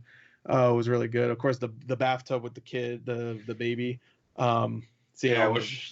That was the one that ultimately really actually started to pull me into it, because that was one where I was actually sitting there like, oh God, I don't want this to go the direction it's going. And throughout the whole thing, it's like very cute, very whimsical, and the narration almost kind of has like this, oh man, just I wish I could see the world through his eyes, and it just has that emotional just dagger in the heart of just knowing and wanting that drowning, one of the most painful and worst ways you can go, just hoping that that little kid could just see wonder in everything, and seeing that wonder played out through the eyes of the child as he's fucking drowning, that one fucking got me. And then, that fucking hit. And then the I think the Walter one's right before that though. But the Yeah. Walter one really was just like 30 years he was down there after seeing his sister, because Walter's the kid in the barber one. Obviously, he's under the bed. And obviously, something happened, and it just like really fucked with him so much that he just stayed as a hermit underneath the house.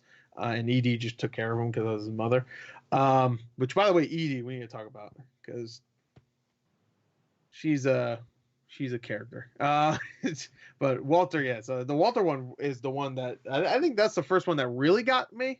Because all the other ones were great, I thought the Molly one was great. I thought Barbara one, I liked the art style. Calvin one was good just because of how sad it was that the brother's writing about it. And then you hear that the Sam, he didn't ever want to go back to the room after he left for the military. He never came back. He never wanted to see it again.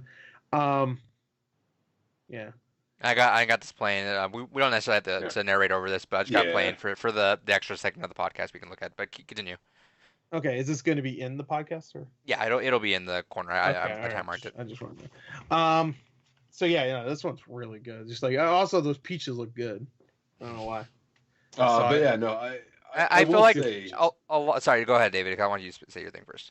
Because I will say, I think the choice in how they kind of went about the stories was a very good idea, because it definitely felt like they saved the best for last as they were kind of building up and going through, because Walter and then into the baby, and then Milton after that. And Milton I thought was kind of sad. And then I'll admit, the part where, because, the baby really got me, Walter really got me, but then the part where I could honestly say, I get this game, was the other brother that worked in the fish one factory. That committed suicide. Yeah. Which was playing. That's Lewis. Yeah, Lewis. That one. That's one of the last stories too. But that one. That's where I can honestly say my opinion of the game truly changed. Playing through that segment, cutting the fish heads, I actually found myself compulsively, as you're supposed to, with that character, just going through and cutting as everything else is going on with the story. No matter what happened, I kept doing it. And that story just in and of itself, unlike the others which have these other kind of quasi-fantastical elements and these elements of, oh yeah, that's tragic, maybe some people could relate to them. Lewis had a story that is a lot more immediately identifiable with people, that just concept of just going through the motions in life, not really having a purpose, wanting more, feeling like you should be able to achieve more, but just never doing it. Especially where there was a major point in my life where I was kind of in that situation, not to that same effect, obviously, but that was the point where the game officially had me. And then playing that and then going into what happened with Edith after, I'll admit, by the end of the game, someone slapped tears in my eyes. What the fuck? I feel like he was talking shit about this game. He was. I want someone. By the end of this review, he would be saying like, "Oh, I like the game." I said that on either like one of the prior podcasts. I was like, "Wow, she's gonna talk shit." By the end of the conversation, it was a pretty good game. I liked it. You cannot say a game was bad if you got teary eyed at some point. Yeah, no, I don't think it's a bad game at all. You're a piece of shit. This was definitely a game I was not expecting to have the emotional hit that it did. I was not expecting to like it. Like I said, my very first impressions of the game were my very kind of normal jaded self, and as soon as Walter hit and everything else, it was softening, it was hitting the emotions, and then once it hit Lewis's story, that's where it's like, no, this game's fucking great. Absolutely. Any game that can make you feel compulsively wanting, or just not even like wanting to, it's just, you're just finding yourself enacting the actions of going through and cutting those fish, because I did the whole time, not even really being conscious of the fact that I was still doing it, but just seeing the fish still being cut throughout the whole narration of the story up until what ends up happening. That fucking game had me at that point entirely. And damn, I fucking cried a little bit at the end. It has so many, and I'll put the volume on, but just kind of low so we can kind of just barely hear it. I do like that. No matter how much deaths they have and the way they do it, they were all very elegant in the way they proceeded, which is it's a very hard line to walk, because then, you know, if you cover so many deaths, at some point you're going to hit someone that this actually affects, you know, that one that, oh, this one they might have had a family issue with or something like that. But they were all very elegant and artful in the way they would do it too, you know. Yep. To the point almost where all of them were just like them at a point where they felt like they were really coming into, I don't know, like the Walter one. Him like, I just want to go outside, and he finally goes outside, and but like there's a lot of kids like him, obviously Lewis here. He's just like he's finally kind of like gotten to the point where he's lost in his own mind, but he's happy. You know, there's a lot of characters that are just like at the final point. Even the kid swinging on the swing set, he's just like he always wanted to fly. He always wanted to go around the thing, and there's a lot of characters that felt like they were stuck and just kind of came into their own or are happy with themselves right at the end. Maybe the only one that wasn't like that was Barbara. Like well, it's not confirmed what happened to her, but it seems like it was her boyfriend. They probably got a little too, like, they were yelling at each other or whatever, and it seemed like maybe he pushed her off the stairs. That's why the stairs were broken. Yeah. And she probably like fell and broke her neck or something. But a lot of the characters were like at their either happiest or, you know, whatever. Even the baby was happy, you know. It seems like there was always that kind of thought of like it was a bittersweet kind of thing. Really, until Lewis was just absolutely just broken. Yeah, he was broken, but he was still happy at that moment. You know, like at this point, he himself was happy in his mind. Even the psychiatrists talk about that. It was just like he kind of just like got to a point where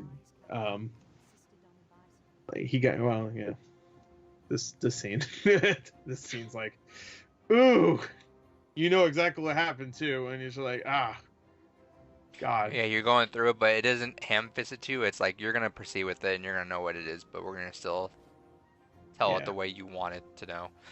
Yeah.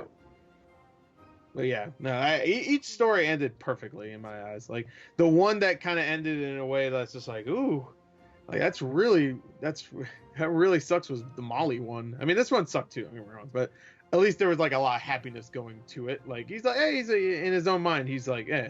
But Molly is just like she was in dread all the way to the end. She just ate a bunch of bad stuff and she died. So, 2 days later, that one was really crappy. But yeah, right here, it was like, yep, yeah, give me that crown, girl. Everything's fine. Eesh. Yeah, I like how this ends too, right? Where she says this. Been missed by all dating. Yeah. You got an ad coming up, so I'm gonna pause there. Yeah, nothing. Yeah, add in 1 sec. What a great place to put an ad. Who's the dickhead that put this thing up? Right? What a dick! Right at the dramatic height. It's like, I want to. Can you imagine? Can you imagine if movie theaters were the same as YouTube ads? Oh Jesus! Like, oh, I don't know. I can't spoil anything. This person died. It's just like, and then you see a Chili's ad, and I'm like, thanks a lot. I'd cut gems at the very end. Yeah, uncut gems right at the end, and then I don't know, that stupid ass Geico commercial with the puppet. What was your favorite Oscar commercial? Oh, the one where they're all like running through the windows, chasing after the car. Ugh, I hate that. Ugh. I love when your video, you're like, don't watch it. It's just me complaining, one guy not talking, the other guy just kind of muting his mic and talking like every once in a while. Yeah, that was it. I'm not wrong. Don't need to watch that next year. Yeah. Oh, I'm watching it next year. I mean, I watch Oscars every year. Yeah, I need to save 3 hours of my life. It's a tradition. I watched it since I was like 9. So just hate my life for 3 hours every year since I was 9. So let me bump this back here. Actually, let's watch the trailer. Yeah. Sure. Well, it's like a minute. I got a minute. I'm sure my mom was just trying to protect me. Need a coupon? Now that there's only one of us left, I thought it was time I heard the stories. But now I'm worried the stories themselves might be the problem. Maybe we believed so much in a family curse, we made it real.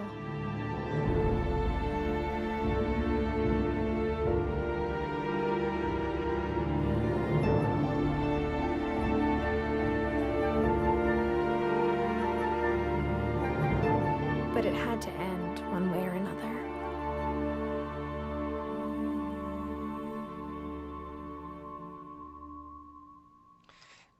That trailer didn't spoil a damn thing. No. Even to the point where it doesn't even explain that all the characters are dead already. Like to the point where they show Milton, and it's like the one plaque that doesn't say from this from this year to this year, when they died. What did it say? Yeah, Milton didn't die technically. So, they did. He did obviously, but the mom didn't. Oh yeah. Like, see, they showed the one that said like they didn't die. So that was actually really well done. That was a good trailer. I will say that, and I posted this like maybe a week ago, but Annapurna is such a good publisher. They pick out some really good. They're not gems. doing very well too, which sucks. Sucks, but they're picking out some heavy hitters. They just put out Kentucky Route Zero, the TV edition, with Tom, Sayonara Wild Hearts, a bunch of really good stuff. I hope Sayonara Wild Hearts I heard did pretty well. Yeah. Which is good because Simogo needs one of those hits because I don't think their last one did so well. No. Good for Annapurna though because I hope they stick around. They're really good, and obviously, and whenever I say publisher, I hope people know that I also mean developer as well. Obviously, the publishers aren't the ones that are actually creating the games, but I do like that. I want to give props to the people that are helping bring the games out too because that's still a big part. Yeah, of course. Super awesome though. I'm glad David turned around to it. I was not expecting to get pulled into this the way I did, but there are very few games that. Look, he's getting teary-eyed right now. Uh-huh. Yeah, no. Honestly, as soon as the trailer was going through and it had the scene from the kid in there, I was like, shit, fuck, memories coming back. But no, absolutely beautiful game.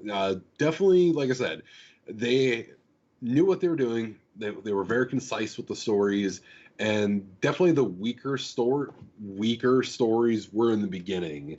But the flow once they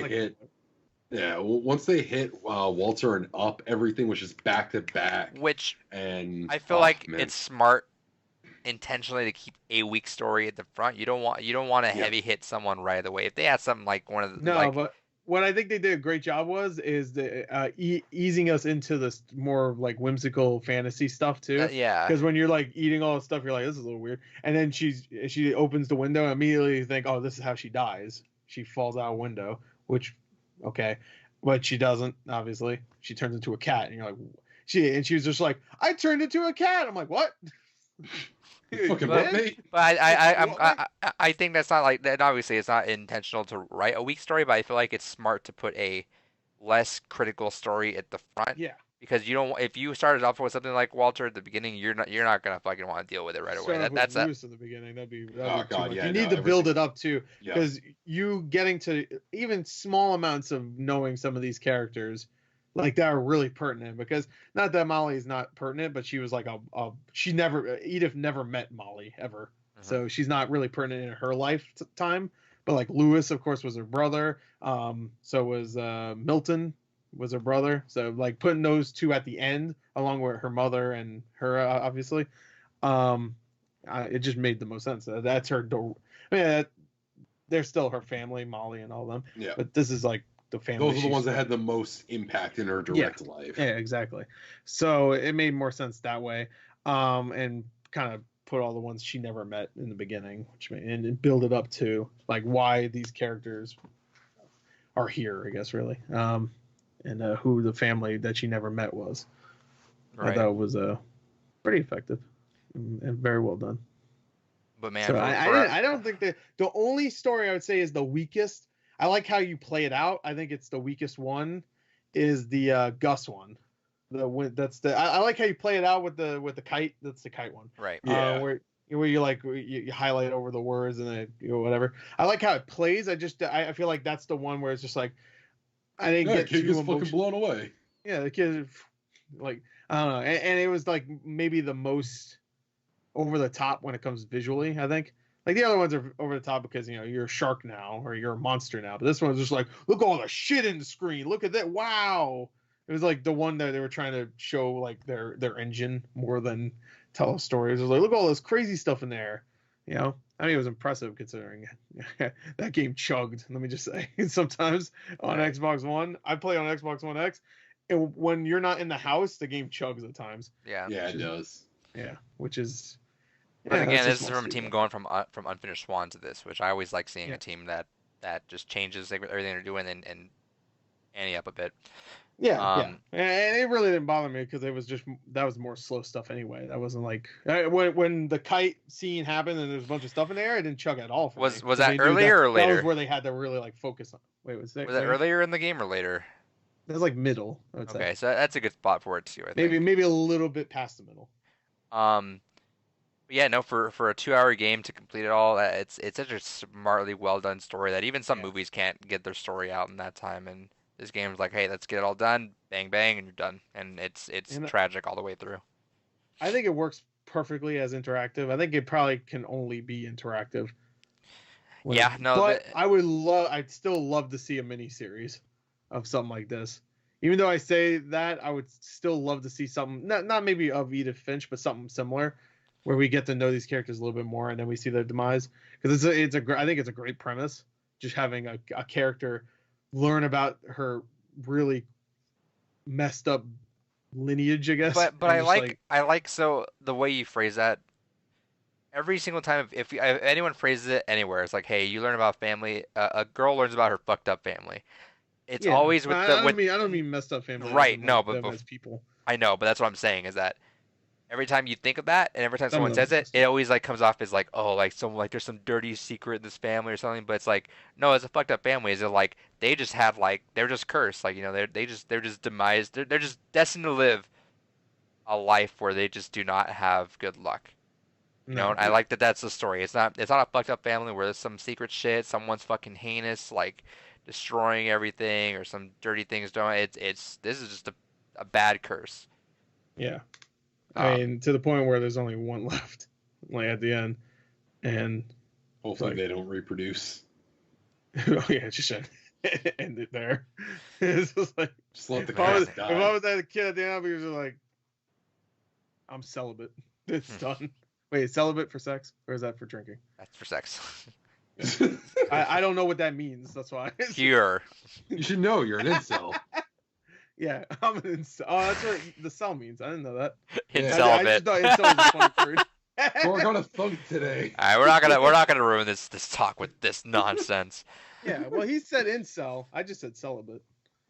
Yeah. What's the one for drinking? Sober.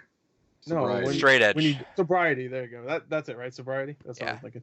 Anyway, all right. So yeah, no, I think every story was great. The only one I'd say is the weakest story wise was probably Gus, just because they're having a wedding and the kids just like flying a freaking kite everywhere like a jackass. And of course, me being me, I was immediately like, can I fly the kite right into everybody? So yeah, I did this. I tried to do the same thing, and you can't, but I kept trying. So it kind of almost ruined the story. I ruined it for myself. But if you're gonna make it so that you fly a kite around with a bunch of people around, you better know I'm gonna fucking try to slam it into like, honestly, in a family that's cursed like that too, why the fuck did no one go, oh yeah, we should probably make sure everyone gets inside? You could say the same thing about Calvin. I know Calvin's early in the timeline, but why in the fuck would you build a swing set where it's like literally like 2 feet away from a giant cliff, like on a shitty little branch, with this crappy ass picket fence right in front? Like what is that fence gonna protect? It's a swing set. He did exactly. He's 11. He had a broken leg too, and he still managed to fly right off that fucking cliff. Who built it? NASA. I want to know. It was Odin. Sven, when you said that, dragon building idiot. I imagine it's the Snoop Dogg gif. Who? Who?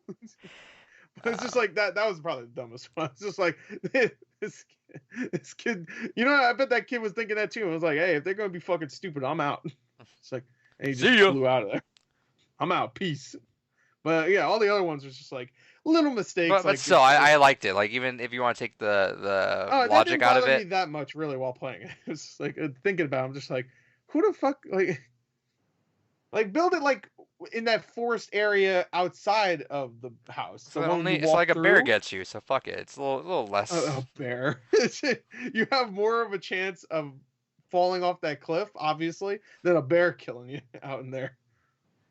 No. So yeah, no, I agree that the interactivity of this does help. Like what David said with the I think some stuff like the Lewis one where you just get more and more like kind of like. You're doing exactly. What do you call it? Where you're autopilot. He's like multitasking. You're autopiloting. You know, you're just doing the motions, doing it, and that plays off more than if you would saw it just visually without any input. Yeah. I think this is an adaptable story though. I think there's a lot here that totally could work. You'd have to adjust some things. I would love a movie. Dude, I immediately imagine a movie or a show at the end when it tells. A miniseries, I think I'd appreciate more. A miniseries would be awesome because I would love to know more about these characters. But I think what they do great here is that we don't get to know. We're in and out. In and out. Yeah, in and out is good. But I could see someone making a miniseries perfect. That's why I said that because this is like perfect miniseries material. Like just every episode's about a character. You know, like maybe like the first 10 minutes is like. Edith wanders into this room, looks around a little bit, and then starts reading a story, and the rest of the episode's their demise, pretty much. Mm-hmm. I can even see like a 30-minute show, like 30 minutes each episode, just quick. The problem is a lot of networks would not want that, so that'd be a Netflix show for Netflix. Sure. It would be a Netflix show. Come on, Netflix has like 5 million shows we don't even know about. Like, did you know there's a new Inspector Gadget show? What? I found that out like a week ago. Is it out right now, or is it coming out? No, it's a CG animated. It looks terrible. Are we gonna watch it for Christmas? Inspector Gadget? Yeah. Yeah, fuck it. Let's do it for Christmas. I don't want it. It looks really bad. Any other? It might not even be that new at this point. Any other? I just heard about it. I was like, what? Any other tidbits we want about this before we dip out? I love all the stories. I think they're great. The ending got me. And I'll say that some of the visuals were beautiful and very imaginative. The chugging here and there was a problem, but it wasn't that big of a deal, really. Especially when it ran perfectly fine during when it really needed to run well, and that was in like all the stories. And the writing's great. I really like the text layout too. We should mention that. Like that's a big part of it. Yeah, the way it'll like pops up. Mm-hmm. Yeah, well, I like the Walter one is the one that I thought really worked very well because when Walter's like, trying to break through the ground, you see like the text move away like you're hitting it with a sledgehammer or whatever. That was really good. And yeah, I think it was a masterpiece. I loved it. Everything about it. I'll play it again too, even though I don't really need to because at this point I'll probably watch about 5 million videos about it. Yeah, so this is always a fun part. I like seeing reactions. Edie, she lasted the longest, and I think that was the problem. She was kind of evil, if you think about it. Because at the end of the movie, sorry, I'm already thinking about it being a movie. At the end of the game, even like the mother Dawn is talking about like, hey, these stories are the reason why my children are dead. Just having the stories exist and being told is the reason why. That's what she was pretty much saying. Put fear in people's and whatever. It's a little vague why the stories really got people killed, but that's what she said. And in a way, like Edie is the one that even like she built a cemetery before she even built the house or whatever. It's just little things like. I think that's what the trailer said. I watch some videos about it. It's like what the trailer just said. Is that they tricked themselves into having his family curse. Granted, this goes. He's the one that started the family. Right, curse. But this goes against what you were actually enjoying about that unfinished Swan thing, where it kind of brings an outside element into the mix and kind of throws it off. I'm not saying there's actually a curse. I'm saying because Edie thought there was a curse. No. I know that's exactly what I'm saying. But I'm saying that might be why you don't like the unfinished Swan Easter egg being that because that means that there's some outside factor that's actually affecting something, as opposed to this being a family that's just so in their own head.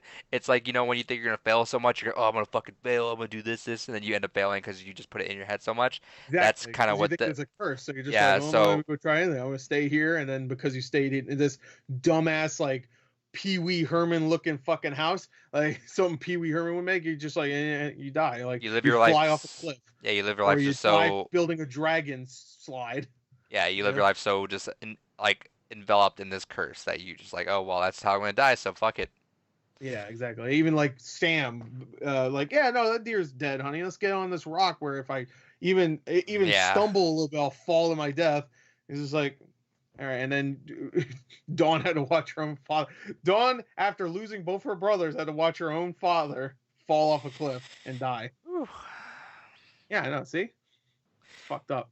And again, it's funny because it sounds like. And then our main character is going through it at the end, where you think maybe we'll get a little bit like, oh, she's away from this house and shit. Not that it's like a haunted fucking house or anything. I'm just saying, like, they'll be off on their own thing. She dies before she even gets to see her son. Have a happy. Which I'm glad we did. I'm glad we didn't know the actual ending of her or what happened to her. I'm glad that was. Yeah. Well, I'm assuming she died during childbirth. Yeah. Okay. Is that what was? Oh yeah. Right. Huh. Because the baby comes out and then she goes or whatever. She right. I forgot about that. Like that. So I just assumed she died during. And also the date on the tombstone said 2017, which was I think she was supposed to be 17 in the beginning of the game. Yeah. And at the end, it said she was like a month away from turning 18. So. Yeah, I fucked up that. Yeah, you're right. But the kid was like, he looked like he was like 8, so he's fine. He's fine for now. So just 10 more years, and if he wants to continue the legacy, go ahead. Or even earlier, I guess. Edith was 17. She didn't care. But there you go. Great game. Hey, and it's funny because when we describe all this heinous shit going, it's paced out so well though, and it's so tidbit that it does not grate on you. Like it's fucked up, but you just keep going, and it's not like that. Like I implore everybody to look at each room though. I want everybody to like just don't go to the dot right there. To be fair, to be honest, I wish the dot didn't exist. A little dot to tell you where to go next. I wish it would disappear once you got right up in its face. So you have to actually explore the room. I also implore anyone that's still watching this that has not played the game to stop and go play the game. Yeah. Well, I'm more talking to the people that have already played the game that maybe want to go and play it again and then notice little things. Right. Like in the Sam and Calvin room, just like the little like etchings that they make while they're getting higher on the wall. You see like one of them stops because he died. Just little things like that. Yeah. I know there's a lot of. It's funny when I talk to people that watch movies that aren't necessarily like as into the ideas of movies that we are. Like, for example, and I keep going. Like my coworker watched Uncut Gems. A couple of us did, and we were talking about it. And just one of us was like, "No, I just didn't like it. Just not my kind of movie." And we were talking, me and the other one, we're like, oh, we were super into it. But he's like, yeah, just not like that. It's funny because kind of putting that into it because you realize that a lot of heavy stuff or a lot of anxious stuff really people just do not want that. Even though and they describe it as a negative, which is funny, where they're like, I was just so anxious, I just hated it. I'm like, well, that they did their job. That was they did exactly what they wanted to do was make you anxious and feel that. So I can't ever hit you for the negative for that. But it's funny thinking that and thinking about this too. It's like. It hits you hard, but I like that. I like that something breaks through that and gets you to that point where you can feel that. And some people are going to want to feel that. Obviously, that's a very hard feeling to own up to. But the fact that they can reach into you and do that and be out in 2 hours and tell all these stories, as you guys can see on the screen, all these stories and everything that happened, and a lot of these are pretty fucked up. But I mean, you come out of it, and you're still like, "Wow, that was awesome," and you can still feel okay about that. Wait to see the next one, and then that happens, and you're like, I mean, there's even characters like don't even get a story, like Sanja, who's the husband of Dawn. I'm like, okay, well, he's not even a Finch. He should be okay. You find out he's died. I'm like, fine, everybody's just dying in this game. Where's the life? The kid. Where it at? What kid? He's dead too, probably. Watch. Probably. Second game. second game's gonna come out, and he's just like, I made this for my daughter or whatever. It's a trap. Of cancer or some shit. I'm like, what the fuck? Like, next one better be like some happy shit. Their next game better be happy. No. Or I won't be sad. I hate it. Happy, sad. They better make like something that either makes me happy or a different emotion. Angry, anything. All right, but confused. You're glad you picked it, obviously. Oh yeah. Yeah. If we were talking about best games of 2017, it would probably be in my top 3. I loved it. I really did. 2017, I can't think of what came out in 2017 besides this, obviously. Was 2017 like a weak year? Silent Hill. What? Yeah, we know how. Yeah, on Wii, as you would think. Well, yeah, I guess so. Let's see, there was Middle Earth, Shadow that was War. a good year. That was a good year. That was a good year. That was a good year. That's why I didn't say. Top 5. Hey, but look, best narrative. One best narrative. There you go. Over Hellblade 2. That and Nier. And Nier. And Wolfenstein. And Horizon. And that stupid robot game. Actually, that could go with Nier or Horizon. The stupid robot game. I could go with Wolfenstein 2 also. A lot of robots. Was that a weak year? Oh wait, hold on. That was good year. I didn't think of anything because my brain's slow. But well, to be fair, there's like 4 amazing games here that I played at least. I know Persona 5 is amazing. I haven't played it. That was Cuphead year. You know, Cuphead was one of my ones I wanted to put in for games gone by, but I feel like that's going to be a little bit too much for us. But it's still on my list of potentials that I might want to do. I guess we could try it. I've always said that Cuphead's the one game that I do not want to play because I just do not want it to end. I want to know that there's more for me around. Well, there's DLC coming, so you should. Yeah, so I'm probably gonna just play the DLC. Dude, what a good year for top 5. Look at these independent games this year: Cuphead, Hellblade, Night in the Woods, Pyre, and Edith Finch. That was a good year for indies. And of course, I would say Edith Finch should have won at this point. I played Cuphead. I didn't finish it. I got to play Hellblade and Night. I love in the Woods. Yeah, I gotta play Hellblade. Can we look at the game of the year again? Because pretty much everything in game of the year besides Persona 5 and Horizon. PUBG. So just oh shit, never mind. I didn't know Battlegrounds was in there. I thought Nier was in there. It's okay. Just Zelda and Mario then. That was the year that PUBG was fucking like everywhere though. So I get that. Okay, not even enough people to play one game. Sad. Dude, if they swapped PUBG with Cuphead, that would have been. Whew. Resident Evil 7 came out that year. Resident Evil 7's 3 years old. Oh my god, I'm gonna die soon. You're gonna be a Finch. Yeah. Well, yeah. If I was a Finch, I would have died about 20 years ago at this point. Don't forget, Stardew Valley came out too on Switch. Well, it came out Switch. Doki Doki was also 2017. Oh god, I'm gonna have a heart attack. Tekken 7. Wow. Well, that's for me, baby. That's for you guys. Nidhogg. Oh, Injustice 2 though, game of the year for fighting at least. Okay. So top 5 somewhere. I'd say Uchi and Yoshi's Woolly World. Well, Wolfenstein. All right, this is my top 5. I'm gonna make a top 5 right here for 2017, real quick. Number 1, the game, Zelda. Number 2, Mario. Number 3, Wolfenstein 2. Number 4, Resident Evil 7. Number 5, What Remains of Edith Finch. And wait till you play Persona 5. Oh yeah. Well, that'll be the Royal Edition, so that counts for this year. Yeah. So. I don't count for 2017 anymore. But that's from what I see here. Is there anything else? Pray no. Nier I didn't finish, so I can't. Nier is gonna be a game that we have to play eventually. Good. So that's my top 5 for 2017. Never did one. So there you go. Now I did. Most anticipated game, Last of Us Part 2. 3 years later, it's coming out finally. Yeah. Anyway, hey, look, Faker won. I always pick Faker. Good guy. Cloud9 when it wasn't there last year. All right. So that is What Remains of Edith Finch. If you haven't played it before, you just got spoiled, bro. Sorry. Oops.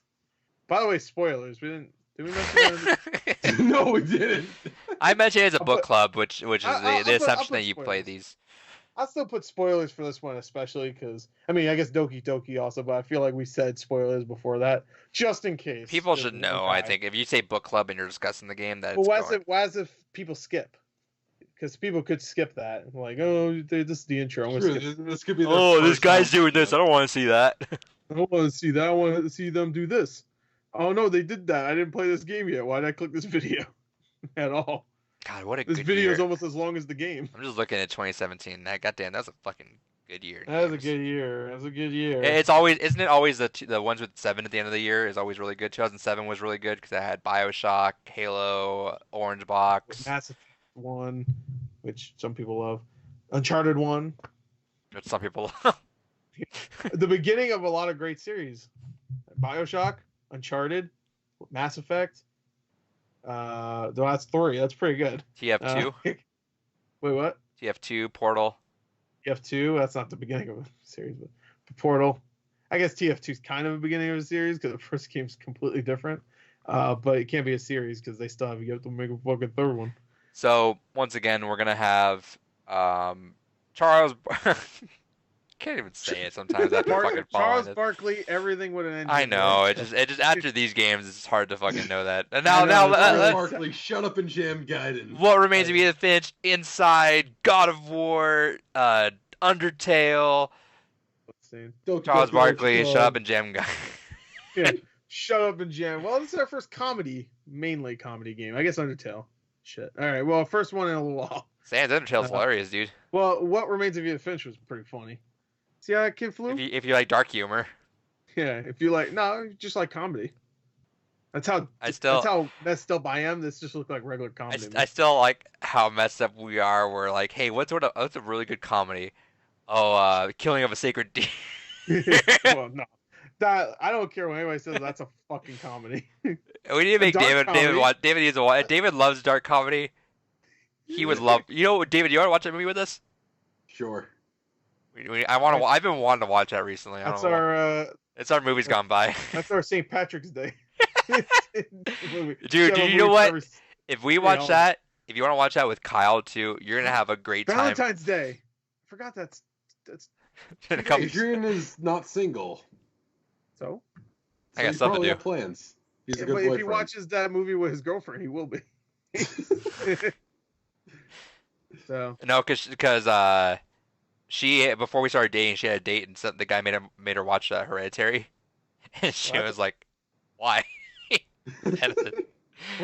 See, he should have did what I did, where it's you date her and then you take her to Midsummer after that. Yeah, well, Midsummer's a little bit more palatable. There's always something happening with a fucked up head in there. He likes. Shouts to Ari Aster, just fucking up heads. I don't want to say he likes head. Yeah, I'm sure he does. Well, yeah, but I don't want to besmirch him just in case. I thought you were gonna say bestow. I'm trying to say like big words. Bestow. All right, that's that. Yeah, I'm in a literary mood. So yeah, Charles Barkley Shop and Jam is happening on our episode on the 27th. We're gonna do this secret episode that we're gonna announce on that, which is coming on the 12th, and then once again, Watch Dogs 2. When I tell you guys ahead of time, Redemption 2. Yeah, I'm making him do it. Jesus Christ! Can you imagine if I gave him 2 weeks to do?